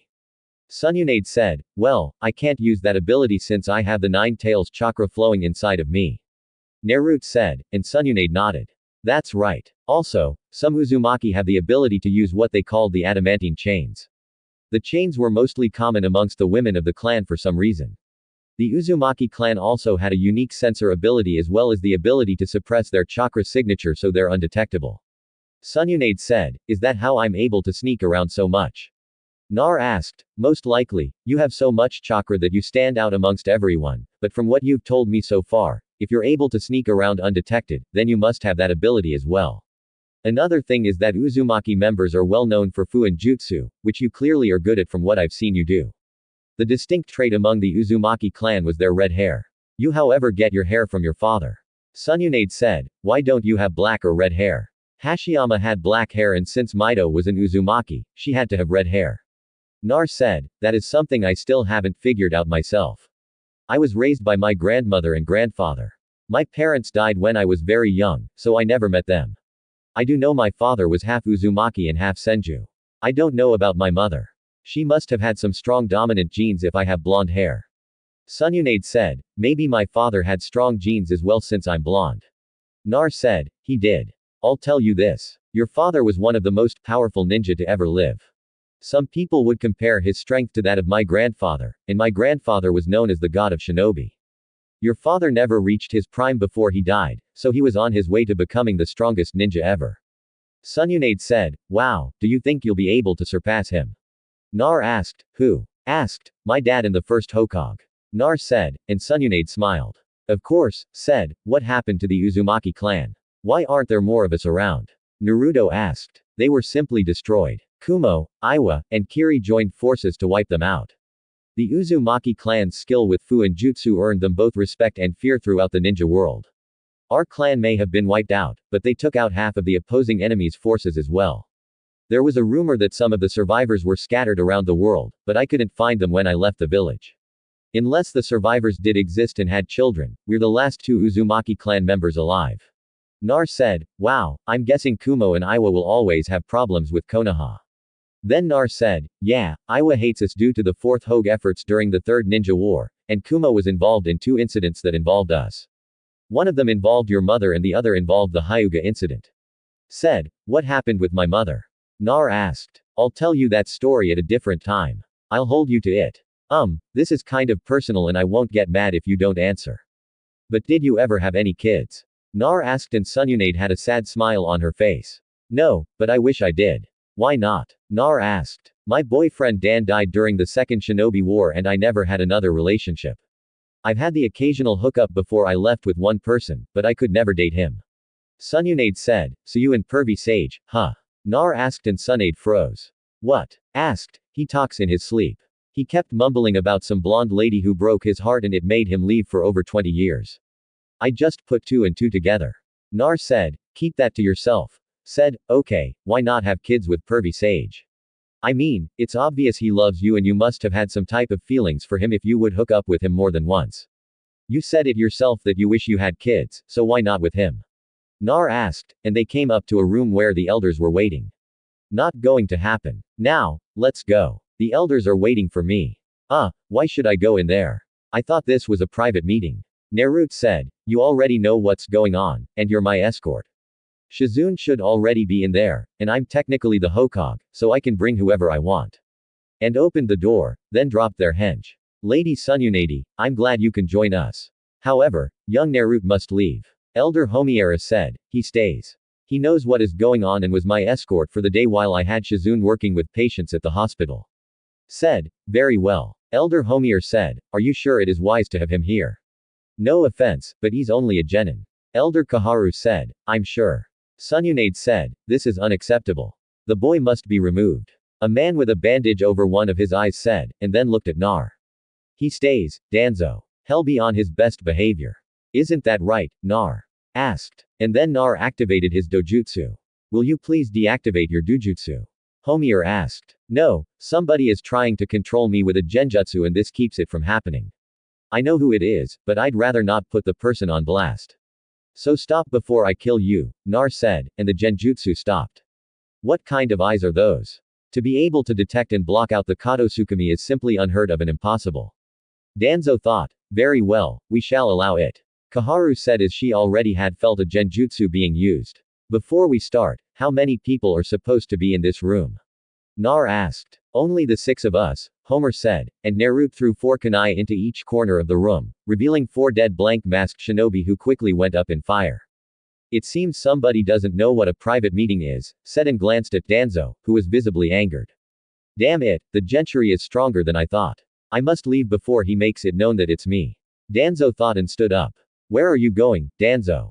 We still have a meeting to get started. Kaharu said, I must seek out my personal doctor. My missing eye is bothering me. Danzo said and left the room. Now, may we get started? Sununade asked. Yes. Listen carefully, Sununade. We must send word to the feudal lord that the 5th Hokage has officially arrived in the village. All the preparations must begin at once for the coronation ceremony. Kaharu said, can't we just skip the ceremonies? There's such a bore. Sununade said, Sunady. Kaharu said, okay. It comes with the job, I guess. One of the perks of being Hokage. Sununade said, I'll send to Jonin to immediately send word that in a few days from now, we will officially welcome the 5th Hokage. Kaharu said, I understand. Sununade said, your grandfather would be proud of you. Homaru said, you've met the 1st Hokage. Naruto asked, yes, we were students of the 1st and 2nd Hokage along with Hiruzen and Danzo. Kaharu said, then you must have known Naruto Uzumaki. Was she really as great as Granny Sunade described her to be? Nar asked, you told him of his heritage. Homura asked, no. Jiraiya told him of his mother and her name. I only told him bits and pieces about his father, but nothing to give away who he is. I figured since he knows he's an Uzumaki that I should give him a bit of a history lesson. Said, why not just tell him of his father? You can overrule Hiruzen's law about his parents now that he's dead. Kaharu said, what law? Naruto asked. He placed a secret law backed by the civilian council that would prohibit anybody from adopting you and telling you of your lineage. Homura said, yes, quite a bit of people wanted to adopt you, and they had nothing but good intentions. I believe Makoto Uchiha, who is one of your mother's friends, wanted to adopt you. The Hyuga clan wanted to take you in as well since Hiyashihaya was good friends with your father. A few civilian families wanted to take you in as well since they were also close to your parents. Kaharu said, yes, I believe a few kunoichi wanted to adopt you as well. Enko, but due to her history with Orochimaru, she was rejected and that was when you were about 8. Kurine Yui also wanted to adopt you along with Yugao Tuki Aiku and some Inuzuka who is the leader of the Inuzuka clan. However, the civilians minus the Ikyakus were mysteriously found dead in their homes a few after they were rejected from adopting you. The same happened with some of the kunoichi who wanted to adopt you. They were poisoned, but we couldn't trace it back to anything. Homura said, Enko wanted to adopt me. She doesn't seem like the parent type. Naruto said, despite Enko being tough on the outside, she does have a big heart. She saw how you were being treated and she remembered how the village treated her once she was betrayed by Orochimaru and came back to the village. She didn't want you to grow up the same way she did.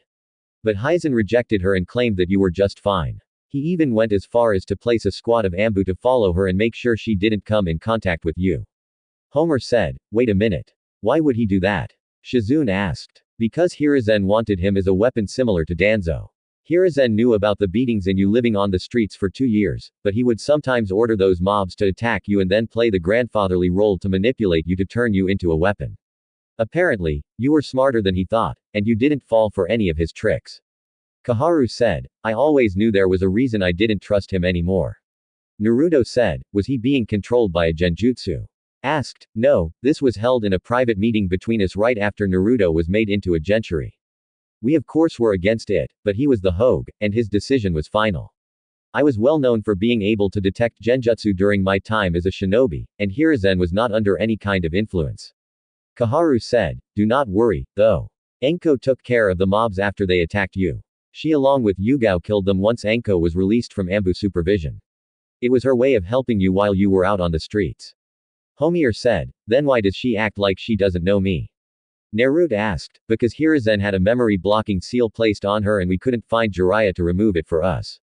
Koharu said, "I'll remove it then. I've come across that seal during my training with Pervy Sage." Nar said, "I'm sorry." "With who?" Homura asked. "It's Jiraiya.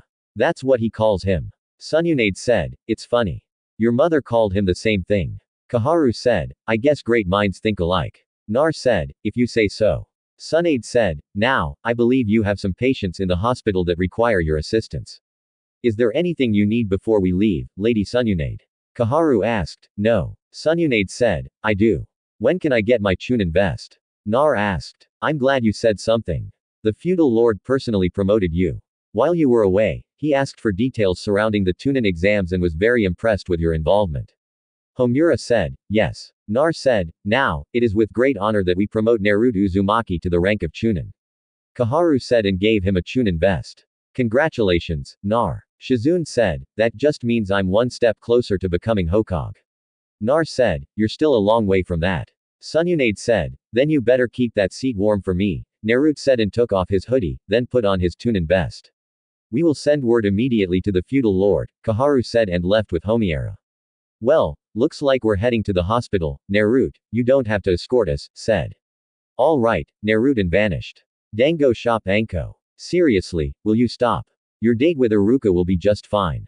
Kurana said, "Yeah, that's easy for you to say. You've been with Asuma for over a year now." Anko said, "She's right. You'll be fine." Yugao said, "Hello, ladies."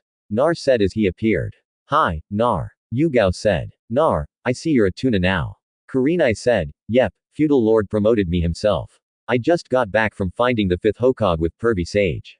Nar said, "Who's this 5th Hokage?" Kurenai asked, "My godmother." Nar said, "Hey. Or wouldn't have told you anything that he likes or dislikes, has he?" Anko asked, "No, that's not why I'm here." Nar said, "Then why are you here?" Yugao asked. "I wanted to thank the three of you for trying to adopt me when I was younger." Nar said, "You're welcome. How do you find out?"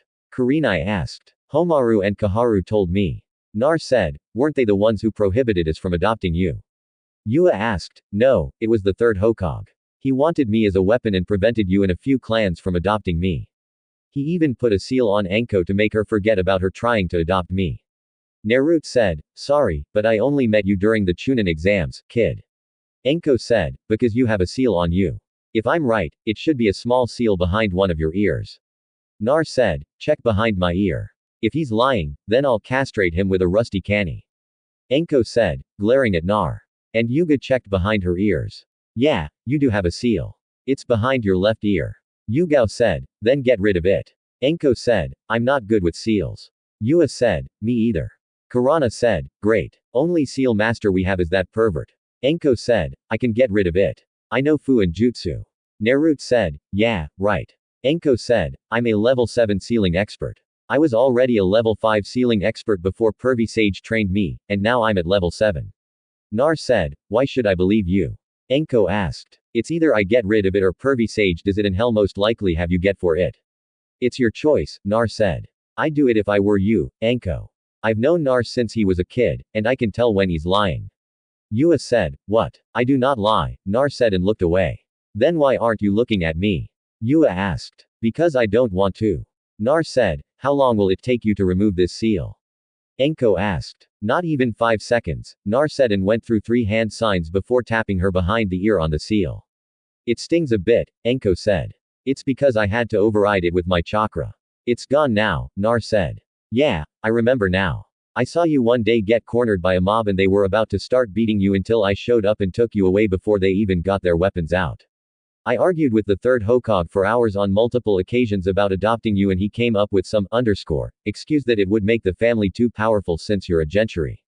That and he thought my seal would activate if I was in constant communication with you. After that, I don't have any memory of you until the Chunin exams." Anko said, "I was told it was because I was too high up in the rankings to adopt you, but when I asked for another child, he magically had the paperwork ready. Mind you, I was a Chunin until I was recently promoted a few months before I took a Genin team." Kurana said, "He forced me to stay in Anbu so I wouldn't be able to adopt you." Yugao said, "You 3 aren't the only people who tried to adopt me." Naruto said, "Who else tried to adopt you?" Kurana asked. Tuki Ikyaku Hiyashi Hyuga Suminizuka Makoto Uchiha some Kunoichi and a few civilian families that my parents were friends with and knew about me. He had the civilians and other Kunoichi killed a few weeks after they were all rejected from adopting me. They were poisoned. Nar said then why not poison the rest of us? Kurenai asked, you're the genjutsu mistress, so you probably have good sensor ability and would have trapped whoever was sent to poison you in a genjutsu. Enko is basically immune to poisons because her past with Orochimaru and Yuga was in the Anbu Inuzuka would have smelled the poison. Hi Hyuga, from what I know, doesn't take any food or drink that wasn't prepared by the Hyuga servants, and Makoto Uchiha must have been high in the Uchiha clan in order for him to not get rid of her. Nar said Makoto was the clan head's wife and she's Sasuke's mother. Yugao said then it's a good thing I wasn't adopted by her. Nar said and they laughed. So what are you going to do now? Kurenai asked take a few days off. After that I'll start to train and take some missions. Naruto said speaking of training I want to test my genjutsu on you. Master Jiraiya said, you can't be placed under a genjutsu while your dojutsu is active, and I want to try it out. Kurenai said, it's true. While my dojutsu is active, I can't be placed under a genjutsu. You can help me though. I'm only able to break out of genjutsu up to C rank. Anything higher and I can't do it. Nar said, sure, just find me when I'm not with my team. Kurenai said, ever thought about learning kenjutsu? Yuao asked, yeah, but every time I go look for a sword, none of them seem right for me. Even the custom-made swords don't feel right in my hands. I just decided to stick with Kai. Nar said, do you know who your mom is? Yugao asked. Yeah, Kusha Uzumaki. Why? Nar asked. Because after the Ninetales attack, I found her sword and kept it so I could give it to you one day. Maybe I can teach you some kenjutsu moves. Yuao said, I'm more of a torturing type of person, so if you need any tips, just stop by the TNI building or find me in the Forest of Death. Enko said, okay, I'll see you all later. Nar said and walked away. It's honestly surprising how much he looks like Lord Fourth, and he hasn't figured it out yet. Enko said, give him some time. He'll figure it out. Kurenai said, do you think he'd want us to adopt him now? Yao asked. I doubt it. He said his godmother was the Hokage, so more than likely she's the one taking care of him now. Enko said, that's just the thing. Who is his godmother? Kurana asked. I guess we'll find out in a few days, Yugao said. And the Enko saw a piece of paper on the table. What the hell? That sneaky little shit. Enko said as she read the paper. What? Kurenai asked. Read this. Enko said and gave her the paper. Enko, as I removed the seal behind your ear, I looked at the other one on your neck. Give me a few months and I should be able to remove it. Nar, when did he even look at the curse mark? Kurenai asked. I have no idea. I'll see him in a few months, so if he's lying, I'll just castrate him. Enko said. Nar. Nar was walking through the village towards the Hokage monument to look at the village like he normally does. It's been a hectic 2 months for him and he needed time to process everything. He found a sensei that will actually teach him something and he just happened to be his godfather. He discovered he had a rare dojutsu. He won the Chunin exams, stopped a tailed beast, made a new friend in Tamari, found out the Akatsuki were after him, found his godmother, and most importantly, he found out who his mother was. Finding out about his clan was also something he'd be grateful for. If it wasn't for Tsunade, then he'd probably never know any of this. He was thinking so much that he failed to see the crowd of ninja and civilians surrounding him until he had to dodge a kick. The hell? Nar said, demon scum. A random Jonin said, I don't know why he's still alive. Another Jonin said, let's do what we used to do when he was a kid. A civilian said, this time we'll make sure he dies. Anand said, you know, I think it's time for me to start fighting back. Years of torture and abuse for what? Something I had no control over. People fear what they do not understand and it makes them act out. If you remove the 9 tails from me and I survive, what does that make me? Am I still the 9 tails or am I a human? What makes my life so invaluable compared to yours? Nar asked. You're a demon. That's what a civilian said. A demon am I. The third Hokage is dead. Do you know what that means? Nar asked. Do tell us. Demon scum. Ajonin said it means that I can fight back without any repercussions. It means I will no longer take the abuse I've suffered at the hands of you. How would you like to meet the 9 tails personally? Naruto asked and lifted his shirt, revealing his seal. This is the seal containing the 9 tails. I wonder what would happen if I were to break the seal. Actually, I do know what would happen. I'll release the 9 tails and I have a pretty high chance at surviving the extraction process. Nar said and everyone grew scared and no you can't. The 4th Hokage didn't want the 9 tails to destroy the village. Ajonan said, then why would you all attack me growing up knowing I contained the 9 tails? Nar asked, we wanted to finish what the 4th Hokage started. His wishes will be met. A Chunin said, wrong. His wishes were for me to be seen as a hero for keeping this village safe from the wrath of the 9 tails. You all spat on the wishes of the 4th Hokage. You all are tarnishing his name, and he's rolling over in his grave because of all of you. I'm giving you all a warning. Do not attack me again or I'll retaliate and send you to the hospital. Nar said, you don't scare us. We kill you and we kill the 9 tails. Ajonan said and the crowd cheered. Fine, if you want to fight then bring it. Nar said, and before anyone could move 2 people appeared in front of Nar. Nar, you weren't going to have all the fun without me, were you? Enko asked and pulled out some kunai. I swear some of you shouldn't be a ninja if you can't tell the difference between a container me a tea contains. Kurenai said, so who wants to attack first? Enko asked and the Sununade appeared. Everybody stops yelled. It's Lady Sununade. A Jonin said, now that she's here, we can kill the demon. A Chunin said, and Sunade just smiled before she punched him away. Anbunade said, and 20 Anu appeared. Yes, Lady Sununade. A wolf-masked Anbu asked. Take all of these civilians and ninja to the Tani building. I want Anko and Ibiki to teach them a lesson. Oh, and every ninja in this crowd are hereby stripped of their shinobi license. Get them out of my sight, Sunade said, and the Anbu took the crowd away. Well, looks like I'm going to have some fun, Enko said and vanished. Lady Sununade, why are you here?